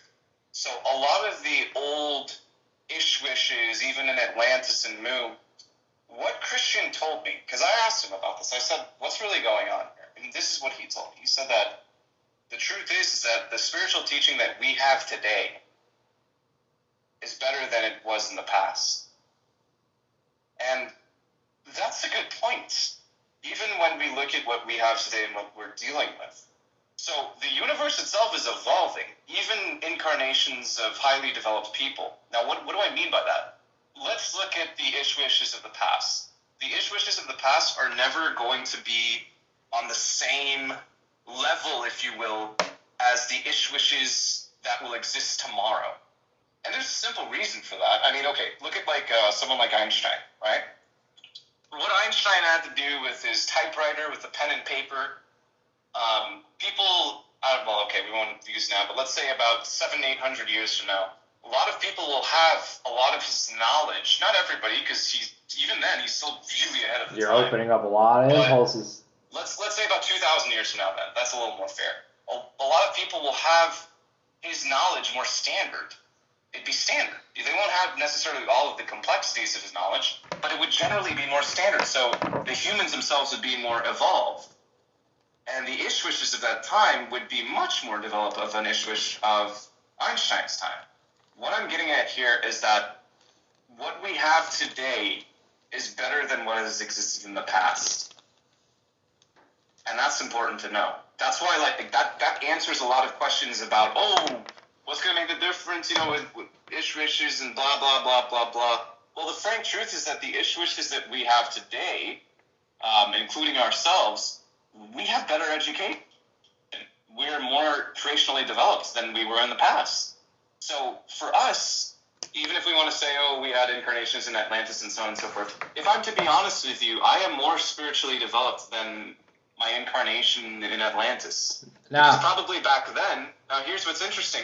While on the surface you can see, oh, wow, your incarnation is in Atlantis. Look, you have a lot of material stuff. You have a beam ship. You have a kingdom. You have this and that. But because of the life that I've lived this lifetime, it has forced me to be a lot closer to the creational, whereas in that lifetime, probably knew about the creation. I knew about it to a great degree, but I probably was more focused on more material, technical, flying beam ships and so on and so forth, whereas this lifetime, I am more focused on the spirit. You know what's interesting? Okay, so tell me if this makes sense. So, okay, you see this right here, right? Yeah. This is the 17, like you just said, you asked Christian what the hell's going on, and then the 17 billion the year mark. Okay, so through, let's just say a couple of whatever, some time passes, and here, this is the point where human beings finally kind of evolved to space travel. It happened really quick, right? And so here we go. We got different waves, spiritual teachings, and then there was kind of like they just didn't do that good. They didn't do that good. They did good. They're doing good, and then here's us. But now through impulses are going to work like this now. So we're going to continue going up, right? So we're going to continue going up. But these things come back, and it comes back here, and it goes through the same process where it kind of gives the past.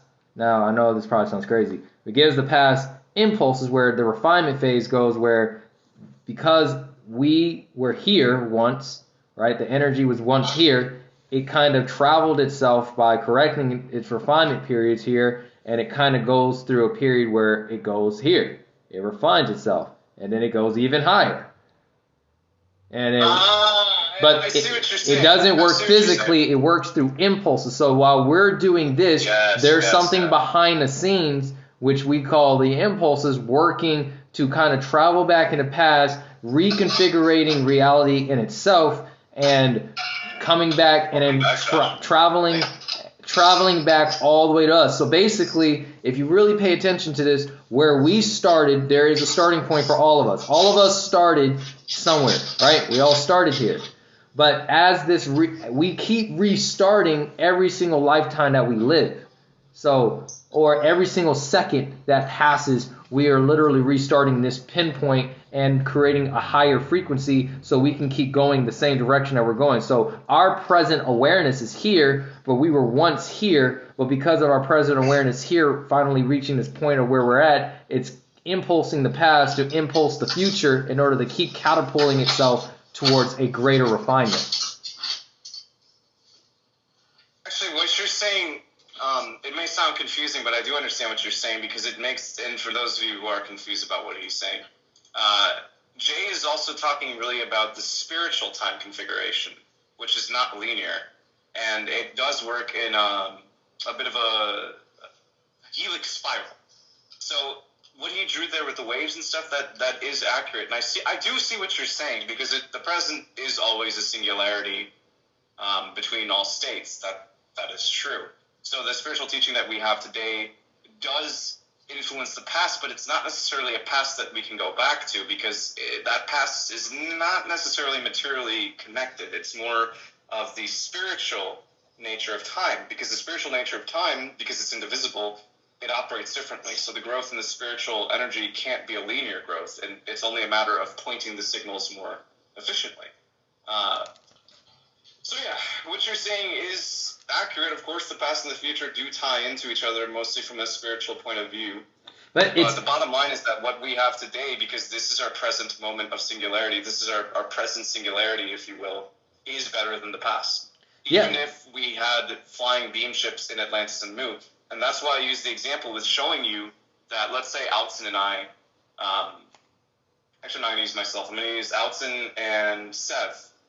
Right? Let's say the two of them back then, they were both Titans in Atlantis. They were watching over shit. Now, the difference is that they're not sitting by a computer at home as much. They're doing more physical things. They're on ships more.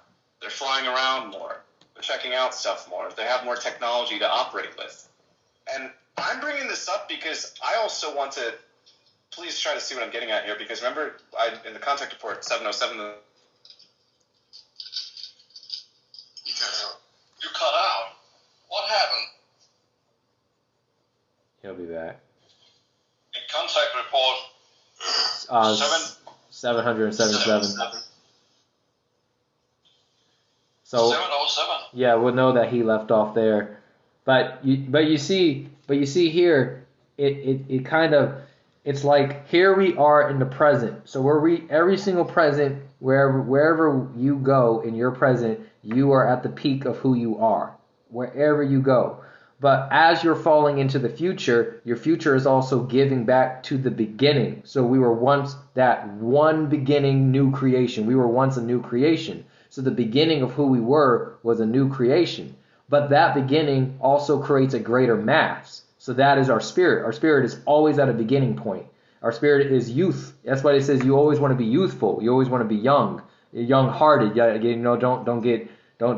Oh, life sucks. Oh, only old people feel like that. Life is awesome. No matter how old you get. Yeah, you got to go through your struggles, but that is a test for you to. Okay, anyways, we get it. So, here's our youthful energy. We're always young. We're infinite. Here we are. But this youthful energy remains timeless through this whole entire state. And so this present awareness, through its different processes, it gets to experience a reality where what it experiences processes this stuff back to its beginning, its origin, its primordial start. And this, depending on how good you did in your life, depending on what you figured out and all that, only process. Sorry about that, guys. I DC'd unexpectedly. That was really weird. I feel like that contact report 707. Right. All right. I was saying about the play Arn. We saw that they themselves also said, we were becoming apathetic, we were becoming careless, blah, blah, blah, blah, blah. The spiritual teaching or the creation energy teaching has awakened something, or reawakened something else, blah, blah, blah. What I'm getting at here is what Alton was saying earlier, how things move from more material to spiritual. Although I prefer more than that, what you should really say is positive to negative. So I feel that in Atlantis it was more on a material aspect. So even though we may have had lives, like let's say Seven and Alton were there, doing their shit, they probably weren't so focused on necessarily making things dedicated towards like love and peace and harmony or spiritual values or whatnot. We were probably more focused on like flying beam ships. Whereas right now we have computers, we have to use what we have at the moment, so we're more focused on consciousness, we're more focused on spiritual. And because of that, even with Billy, because Billy is not, sure, he might take a beam ship trip or stuff like that, but he might not necessarily be in the same. There he goes. Academian has androids, and they were scouring the universe. It's not like that this lifetime. So because of these certain, I don't want to say disadvantages per se, but because the focus is different, it's more focused on interpretation and elaboration of the creation energy teaching. And because of that, the elaboration has been upgraded for everybody. And that has allowed us to evolve more. And that's why Christian was saying what we have today is better than what existed in the past, because we finally have the ability to focus on it. Again, just for the sake of diverted repetition, so everybody can understand. Just picture it as if you really did have access to beam ships and stuff like that, like Star Trek. Star Trek is a perfect example. You see in Star Trek that even though these people may have this stuff and they may be living life in utopia, Earth is perfect, not everybody is necessarily spiritually developed. Do you think it's like, I think most of you have played some sort of MMORPG, and if you played one, let's say you pick an Amazon or Scion or something, they'll totally kick ass the first season, and then things will change, the devs will change things, and then you could start a new Amazon, but the skills you allocated are not going to be useful in the new season or the new patch. Yeah. So it has to be upgraded. And just like you remember we played Borderlands, you know how we would kind of have to restart and we'd just get pissed off, and Jedi would just like, I'll just upgrade your weapons to level 71 instead of having to redo this whole process over again. That pisses me off. I'm like, why? We did the work. Why do I got to do it all over again? But my point is that some of that gear, some of those things are not useful anymore. So you restart from level 1, and some of those things are the same. You know, you still have to go through these dungeons. You have to, you know, defeat this certain boss and stuff like that, and get your gear. But maybe you have to defeat a different boss to get this new gear and stuff like that. That's kind of how I think about it. It's a lot. Perfect example, because that's exactly how it is. That gun that you were using with the Borderlands logic, in that season it was probably the best thing. You know, it was overpowered, and then the patch notes come up and things change up a bit. So the rules that we had in Atlantis and Mu, what may have worked at that time won't work in the same way. So we have to look at it from a certain degree of relativity, right? So on Earth, with what we have here, we have to look at it from the relative point of view with what we have here. And when you look at it from that perspective, things start to make a lot of sense in regards to our spiritual evolution. So I think that these lifetimes in particular are very dedicated to spiritual and consciousness evolution, more so than lifetimes even in Atlantis and Mu. And it's very interesting for me to say that, but I can say that because, again, I use the comparison even with Star Trek. A lot of these people have things that they don't even realize what they necessarily have, and they might be more focused on the material aspects. Not to say that they're materialistic, not to say that people are materialistic per se, but because they're not really seeing what's in front of them. So they were probably moving to a more material aspect in evolution, and then it's shifted more to spiritual. And, you know, it's like a wave. That's how it goes. So it's not really material and spiritual per se. It's more positive and negative.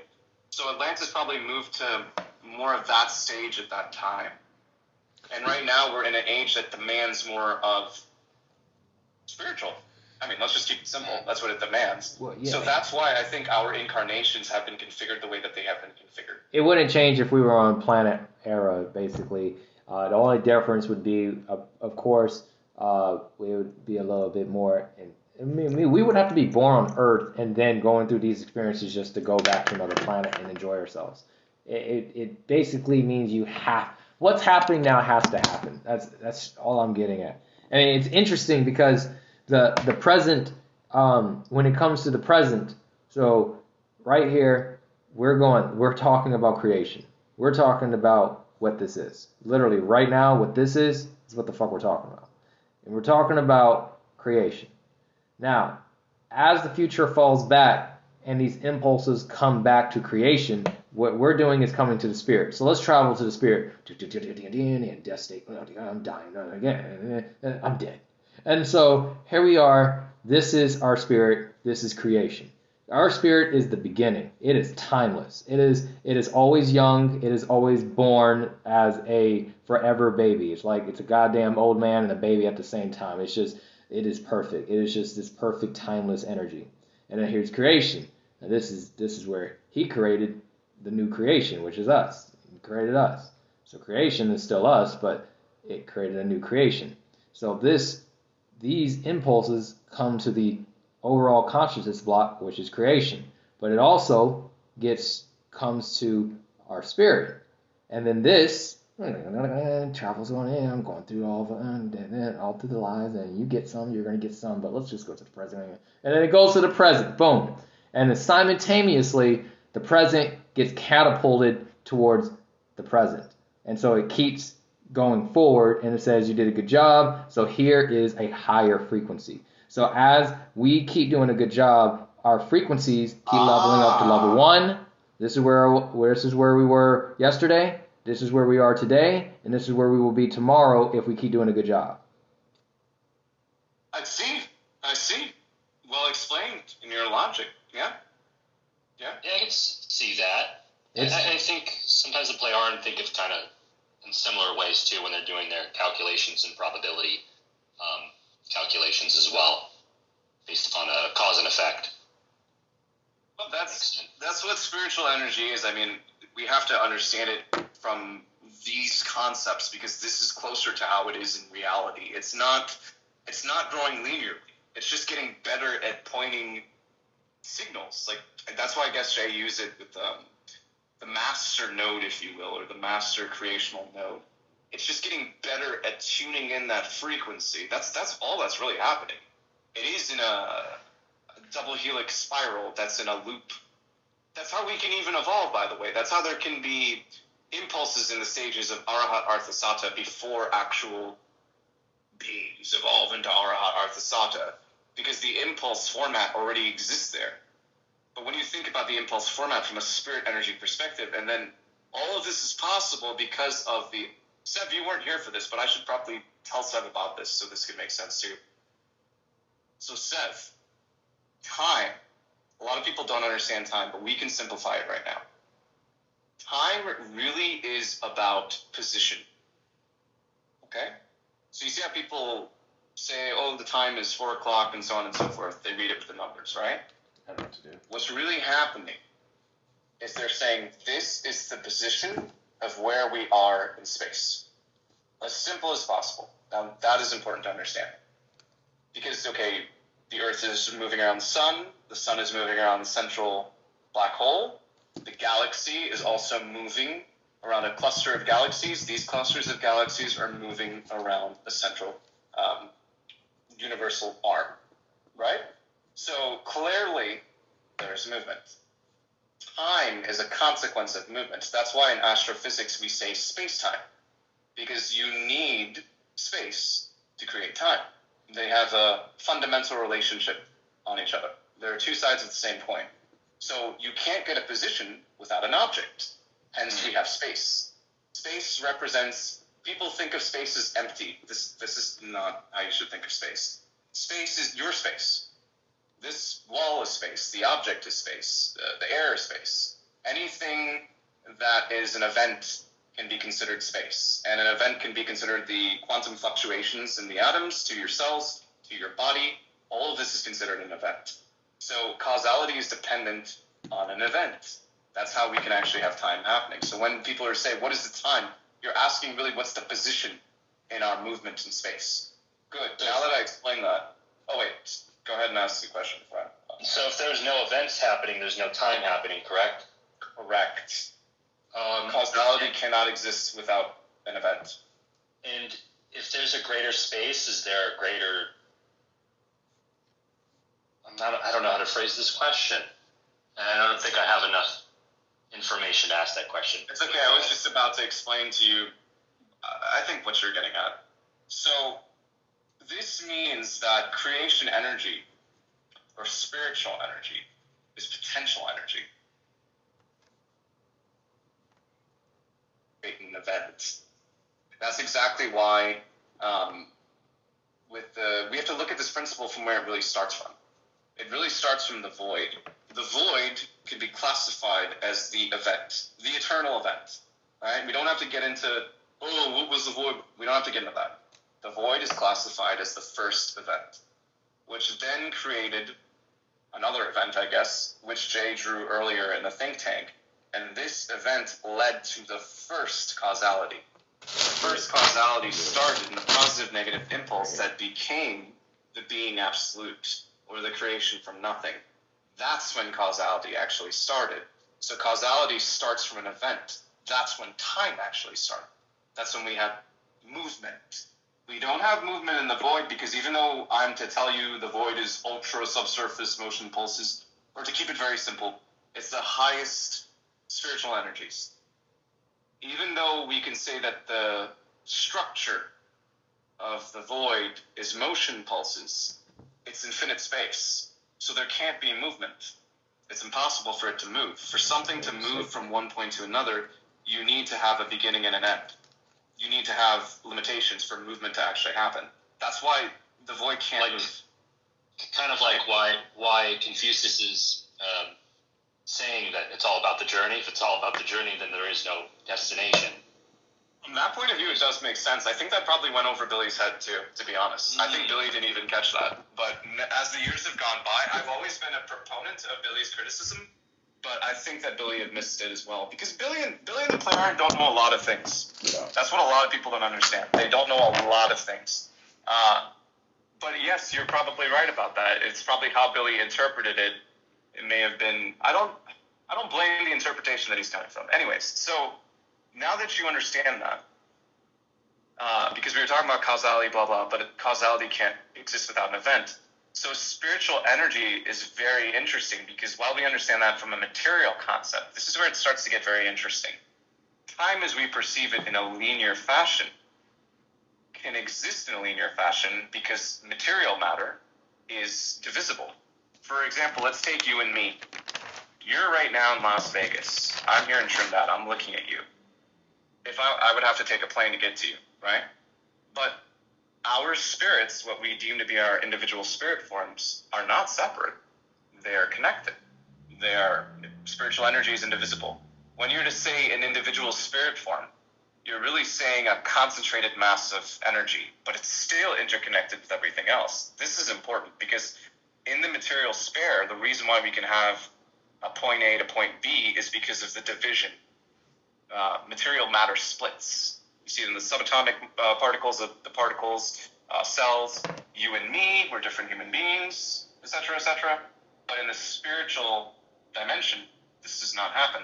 Because the spiritual matter, if you will, the fabric of spiritual matter is indivisible. So time works differently there. It's still time, but to us it would appear as unending. It would appear as timeless. Because for us, because things are divisible, we can move from a point A to point B. But in the spiritual section, it doesn't work that way. It's all one giant singularity. Yeah, materially we are all Kind of around that's very difficult. No, but I get what Yeah. you're saying. Materially, we're all apart. We're separate. But in another dimension, like you said, in the fine matter, spiritual matter, it's all connected. And it's endless, and I guess... It's right here. Look, this is Well, that's what I was going to get at too. Is with what Jay's drawing is representative of this, because it's in one. It's in a singularity. So the more the consciousness or the present moment does matter, because we get better at honing these signals. the present. But it's not necessarily in like a you have to feed the past kind of way, because people can start getting delusional about this, or that you. It's not like that per se. It's just a honing of the signals. If that makes sense. Right. It's like. Oh, one more thing. Sorry. I'm sorry, Jay. I'm so sorry. Oh, no, you're fine. Last thing. That's why I say that the idea of creation is already perfect. Anyway. All we have to do is expand it, because that's the truth. The creation energy is already perfect. It's already perfect. We just has to get better at refining it. Okay, go ahead, Jay. So it's like, let's just say, Seb, this is. I want to use Seb. Seb, this is you. And then all the way over here is your spirit. And then these waves, of course, correct me if y'all have thoughts. These waves are different. Go, bro. Go. Okay. So this is your spirit. This is your material spirit. And these waves are different nodes of consciousness that keeps them connected. So we could call this subconsciousness plane. Like the dimension that keeps them in their own worldly spheres. And then there's a process that goes through the subconsciousness, which is right here, and also a process that allows everything to come back to the spirit, and that neutralizes the information to go back to the universe, or i.e. the creation. And the creation, I would think, interesting. The creation, I would think, then arrows itself back to the spirit, and then the spirit gives that information back to the subconsciousness, which is right here. Here's the subconsciousness, the different nodes of consciousness, and these different nodes of consciousness, depending on what you're doing here, you get a better harnessing, a better frequency to do it in a better way. I get what you mean. That's pretty good. You're kind of talking about a recycling and a refining. Yes. This whole process, as Jedi always said, the spirit's a picky eater, so it has to go through this almost like a process of melting and smolding what it doesn't need. It's kind of like same thing with the body. Now, let's say you eat the McDonald's fries, right? We were talking about potatoes are good, right? I love it. But there is some nutrients in that, regardless of how much muck they put that in and That oil. is fucking there will genius. be some sort of nutrients your body will absorb from it, but the rest of it will have to be processed out through you drinking water, Now I could turn through it you off. going to the restroom, making excrement and whatever. But most of it will be waste. But there is something that the body will utilize through even the McDonald's fries. Absolutely. That's exactly it. It won't be much, but it will be something. Now, if you eat a nice hearty steak or fresh chicken from Trinidad, well, they'll make you a burger right away. I didn't even know everybody was on Kill it. the chicken. You'll probably absorb most of that. But yeah, I think that's what you're getting at. I think your explanation is great, man. You need to keep doing I that. need to put on a shirt. Oh, wait. No, Jed, you don't have a shirt on either. Wait, does he? No, it's tank top fucking Tuesday. Am I online?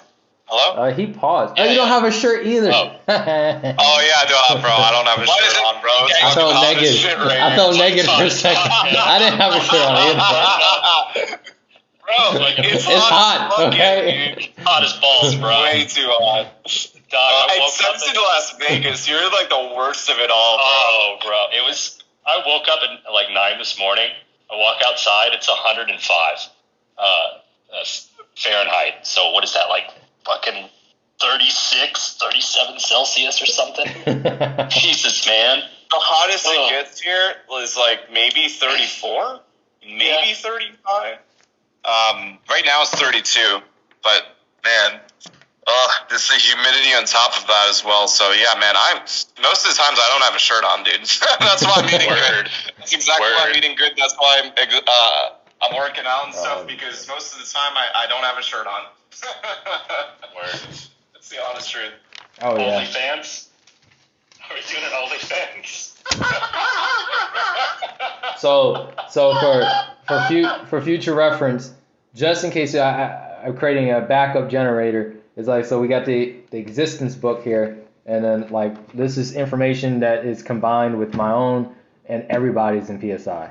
Like, That was a Jetty. very good idea, Jay. I gotta tell you. Because we got the spirit here, and then it's like, this explains the being spirit, then we primordial energy, the universal consciousness, then this talks about the universe. There's certain things in the contact reports that people can write down, talking about all the other stuff, and then it just like what you said, it was an idea that was worth it because it allows me as example to play that role to organize the thoughts. So like here we go, the types Yes, of it's it. also good for you to be writing. Yeah. Writing is if you're writing in hand or if you're writing on the computer, just if you're writing in general, it's good for your working out thoughts. It's good. Yeah, It's a good idea. It's fun. Both sides of your brain work because you're having to use your hand to draw figures and draw letters, and you're also putting those thoughts on paper. This is an important book. Make sure you keep this book. This might be worth a lot of money someday. Yeah. This is like going like the PSI museum or something. Exactly, and because these are where I can feel it, man. It feels like, okay. Oh, let me show you. So like here, I'm lazy about it because I've been putting all the energy into that book. But like this is like conversations where I would be writing down conversations that we can talk about and stuff like that. Where I was talking about real reality, but that's for later. So it's kind of like all this. So this is how much I got into the Legions of Fantasy, right? Just these pages here. But I gotta put all this in there, and it's just a lot, man. And I gotta put all this in there, and that's what I've gotta type into. Where I'm at the high text, he didn't get blah blah blah, and it's written in script. So I'm just updating y'all with what's going on in Legions of Fantasy. I'm still doing, everything's still going on. That's good. That's good. No, you're taking your time. You're doing it in the way that works best for you, and you keep doing that. And when you're putting it on the Legions of Fantasy channel, and then eventually you turn that in script form. So Yeah. you have my support, man. You're doing it in the way that works for you, and you're continuing to refine it. And I think that's good. The thing, even with your drawings and stuff like that, I hope that one day that you can make these on the computer, or that we hire people to make it look like what Oh, you're doing? we're going to do What it. we have to do? We're going to do it because I really want to use some of your references in HDS. Just so you guys know, a lot of the diagrams that you see in Billy's work is not from Billy. No, it's from other core members and figures. I think it was from the gentleman who died not that long ago, who had the apple. What was his name? He got an apple from Guido Musabert. Yeah. Oh Yeah. wow, that was him. Oh wow, he looked awesome. Added a lot of good value. He actually has another book that someone has translated now, but he added a lot of value to figure, a lot of value to Meyer. Go ahead, Seth. Was the book about something about the universe, like our universe, the history of our universe? Yes. Yes. Universitium or something like that. Yeah, I haven't read it. He seems to be very good at calculations. He's better at Billy than math, and in terms of math and stuff like that. So just so you guys know, Billy has a lot of resources. He would use like a lot of people that are good at math or are good at drawings and compile them. And that's what I'm saying. Like we kind of have to do that too.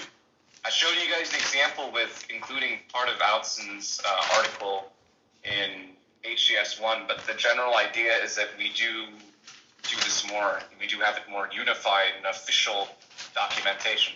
Now, last but not least, and I want to say this, all of us are young. That includes you, Outson. Even the most oldest active member that we have at PSI, we're still very young. None of us, sure we have older people, but none of us are actually past 45. I can't explain to you how tremendous of an advantage this is. We have a very unique opportunity. I think Tan is like 37 or something. Alvin is like 37. I mean, we don't have anybody in the active space that's above. Alvin and I are same age. Yeah, they were right. 38. I don't see the singularity. I must have put it somewhere else. By the way, Alson's birthday is coming up soon, Leo. I remember that. But yeah, I am calling this out because we do have a very unique opportunity here. Yo, what's up, Chip? I know your birthday, Alson. We're on video now. If you want to. I know your birthday, Alson. Well, yeah, it's. What? I know your birthday. Flagging out sometimes. Yeah. It's August 3rd. Actually, it's August 4th. God damn. August. I got a cell slap. Do not. Is it? Is it? Oh my God. It's August. It's August 4th. 4th August. Yeah. Gosh, freaking damn! I wrote it down wrong. But it's I was actually born 50 minutes past midnight. Summertime. So it's officially the 4th, but might as well be the 3rd. Anyways. You're mixing up Billy Meyer's birthday. It's the 3rd. Yeah, but the 4th is actually exactly 6 months after. Yeah, that is true. Well, guys, we have a very unique opportunity. A lot of the older crowd, especially past 45, they didn't really get what we got. Not just in terms of here, but even the experiences that we've had leading up to here. So, what I want to say is this lifetime is very special. Even if, that's why I mentioned stuff at the Atlantis and Moon. Oh, we had a beam ship, and no, we were probably traveling, and cool. And that was really cool, but this lifetime we've been blessed with the opportunity to explore the most important part of being human, which is spiritual and consciousness-related development. We got to use that opportunity. Next lifetime, I'm pretty sure our next personalities will pick up on the spiritual impulses and stuff like that. But this lifetime, man, we can't waste it. It's because we have such an in-depth understanding of the truth is that we have to utilize that to its full maximum potential. That's what I think. Yeah, that's I what. don't guarantee that it'll be exactly like this again. Probably will. It probably will be better in other ways, but I'm just saying, like in this, what we have here, this lifetime.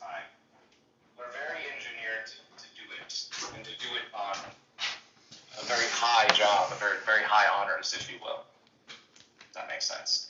I think this was it was kind of a perfect time for this to happen, just because of the collapse of empires and societies and cultures as well. So a new culture has to emerge, because we've seen cultures come up through city-states, through towns, through nations and empires. But this is something totally different, and I think even revolutionary, if I may say so myself, for this to sprout, because it's international. So I think if you think about this in the greater scheme of things, if you think about world peace or something like that, it has to sprout through something like this. I hope they don't worship us. People across the world who have our own consciousness block, and that consciousness block growing bigger and bigger and bigger for everyone else to be a part of that. And those that are not will just be still in belief and delusion, and they'll probably live somewhere in Israel, as it said in the contact reports from Noah Kadeem, and they'll be the last people on earth to still be in their belief ways. I think it was actually in the Talmud. Yeah. Talmud, Daniel said that. Yeah. I remember that. Yeah. Oh my God, Israel. I mean, even what's going on there, that's a disgusting place to be. I would feel ashamed if I was living there. Yeah, I never had an urge to really visit that place. Me either. Never really did. Okay, even if 1,000 years from now we're out there in space traveling and so on and so forth, and it's good, we're seeing stars, and that'll be very beautiful. And obviously we'll be enjoying that because the spiritual impulses is now. It's just, now we just have such an opportunity to understand the spirit and consciousness. And I just feel like it's going to pay off a lot in this particular lifetime. So we'll accomplish all the goals that we need to accomplish for this lifetime. But it's also going to pay off for the future as well. I mean, we're seeing the... I don't know, you're really low, Chris. Say again? Oh, you're talking. So I'll show you something. Oh, okay. I'm watching my nephew. Say hi, Luca. Hey. Luca. Oh my God! I'm so glad that you showed us the baby, guys. Look. That's what we come back to. It's so beautiful. Yes, isn't he? He's a cutie pie. He just woke up. You could see the creation in his eyes. I mean, it's been slightly polluted from, some stuff. But still. He's a smart boy. He's going to be a smart boy. Oh, absolutely. We become that again, man. Children are very special, man. Oh yeah, they're very new.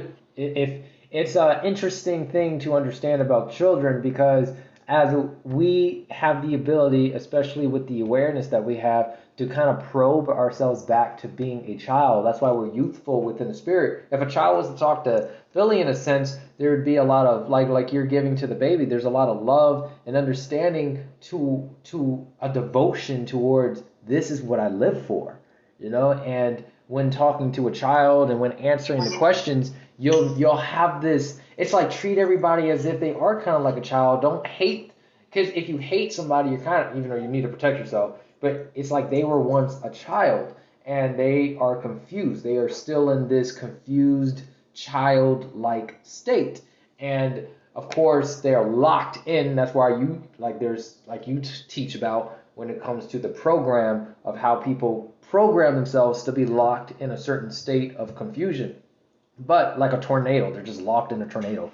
But in a sense, for people that are more aware of themselves, and basically PSI people, they have the ability to be able to talk to a child in a sense where I tested it myself. Whenever I'm talking to a child, I get to literally talk to the guy like he I don't make him feel like he's, I mean, maybe in certain cases you might feel like, okay, you're confusing me. But in a certain case, we can laugh about it. There's this general understanding where he doesn't have to feel like I'm talking to him like he's stupid. I get to talk to him like he's a human being. Like, you're a child and I'm an adult. I'm gonna tell you what I know, and I'm gonna tell you these are the things based off of who he is. Your children are way smarter than people think, man. Yes. You can literally talk to them. You can talk. I asked a 5-year-old girl. I know, where's she? My cousin. She was 5 years old, and I asked her. I said, Do you think the Earth is a circle or a square? Which one makes more logical sense? And her name is Jordan, and she said a circle. And I was like, oh my god, okay, I don't care about nothing else. I don't care. You're fucking amazing. Oh fucking god. And she was like, oh my god. I was You like, gotta see humans evolving, man. If you didn't see that, then something's wrong. You know what I mean? You gotta see that on some level. If we weren't seeing kids getting smarter, then we're failing. We're seriously failing as a species. There's a logic. There is a logic. There's a logical energy. And although kids can lose themselves with it, if they're watching the correct information, the education in school, I asked her, why do you think they're at the circle? And then she started saying stuff like, well, I learned it in school. But she took that and she logicalized that, because I asked her a question and you could see the circuits running through her eyes of trying to answer the question, and the correct answer was a circle. And that's why it's so terrible when kids are exposed to religion and dogmas and politics and, oh my god, even the trans industry that is fucking preying on children, man. It's disgusting. Oh yeah, you saw that too. Well, at least I saw that on Instagram, bro. where Putting in hormones into these children and then these children grow up. Oh. Yeah, have you guys seen the detransitioning stories? Yep, I have. Really fucked up. It's really sad. I couldn't even watch it no more, because you have a boy or a girl or whatever he is, and he's goddamn like 7 years old with long ass hair, and he's explaining how people need to accept the fact that he wants to be a girl now, and his mother. Oh my god, bro! Oh like, yeah, literally that is not the child. Yeah, and their parents are all. Yeah, the parents are the one recording them. And also environment, because sometimes it's not even the parents. Sometimes they send these kids to school, and the kids get influenced by this stupid fucking pride propaganda, and then they start thinking all this stupid shit. And then they come home, and guess where? In places like Sweden, by the way, they can take the kids away. They can try to take, well, in America too, but especially in places like Sweden, they can take the kids away. They can bring in a trans consultant to talk to your child. And if you try to stop that, they can take the child away. What the fuck is that? Trans consultant? What is this? That needs to be stopped. Oh my god, it is so wrong what is happening. Spanish Inquisition. Dude, kids though, bro, this is a different thing when you're doing this to children, especially children under 10, whose brains are not developed, who are incapable of making these correct decisions. It's the same thing with people with EA putting gambling on fucking children, man. It's infuriating. They're gonna start doing McDonald's ads and stuff in their games. You know that? Oh my god. I'm serious. Oh my god. That's coming, bro. Their marketing is like, oh, we gotta. Yeah. Okay, so in business, you kind of want multiple revenue streams. And they're trying to find another revenue stream. And noticing children are not watching TV, but they are playing video games. So they decided to put the advertisement in a video game. So when you're loading screen, you'll see a nice McDonald's ad. When you're loading up for your, a Call of Duty game, oh yeah, you'll see it. Bro, have fun with that. You know they have been trying to do this for some time now. Even in Street Fighter V, they were putting in ads, and then people went berserk over it. They're like,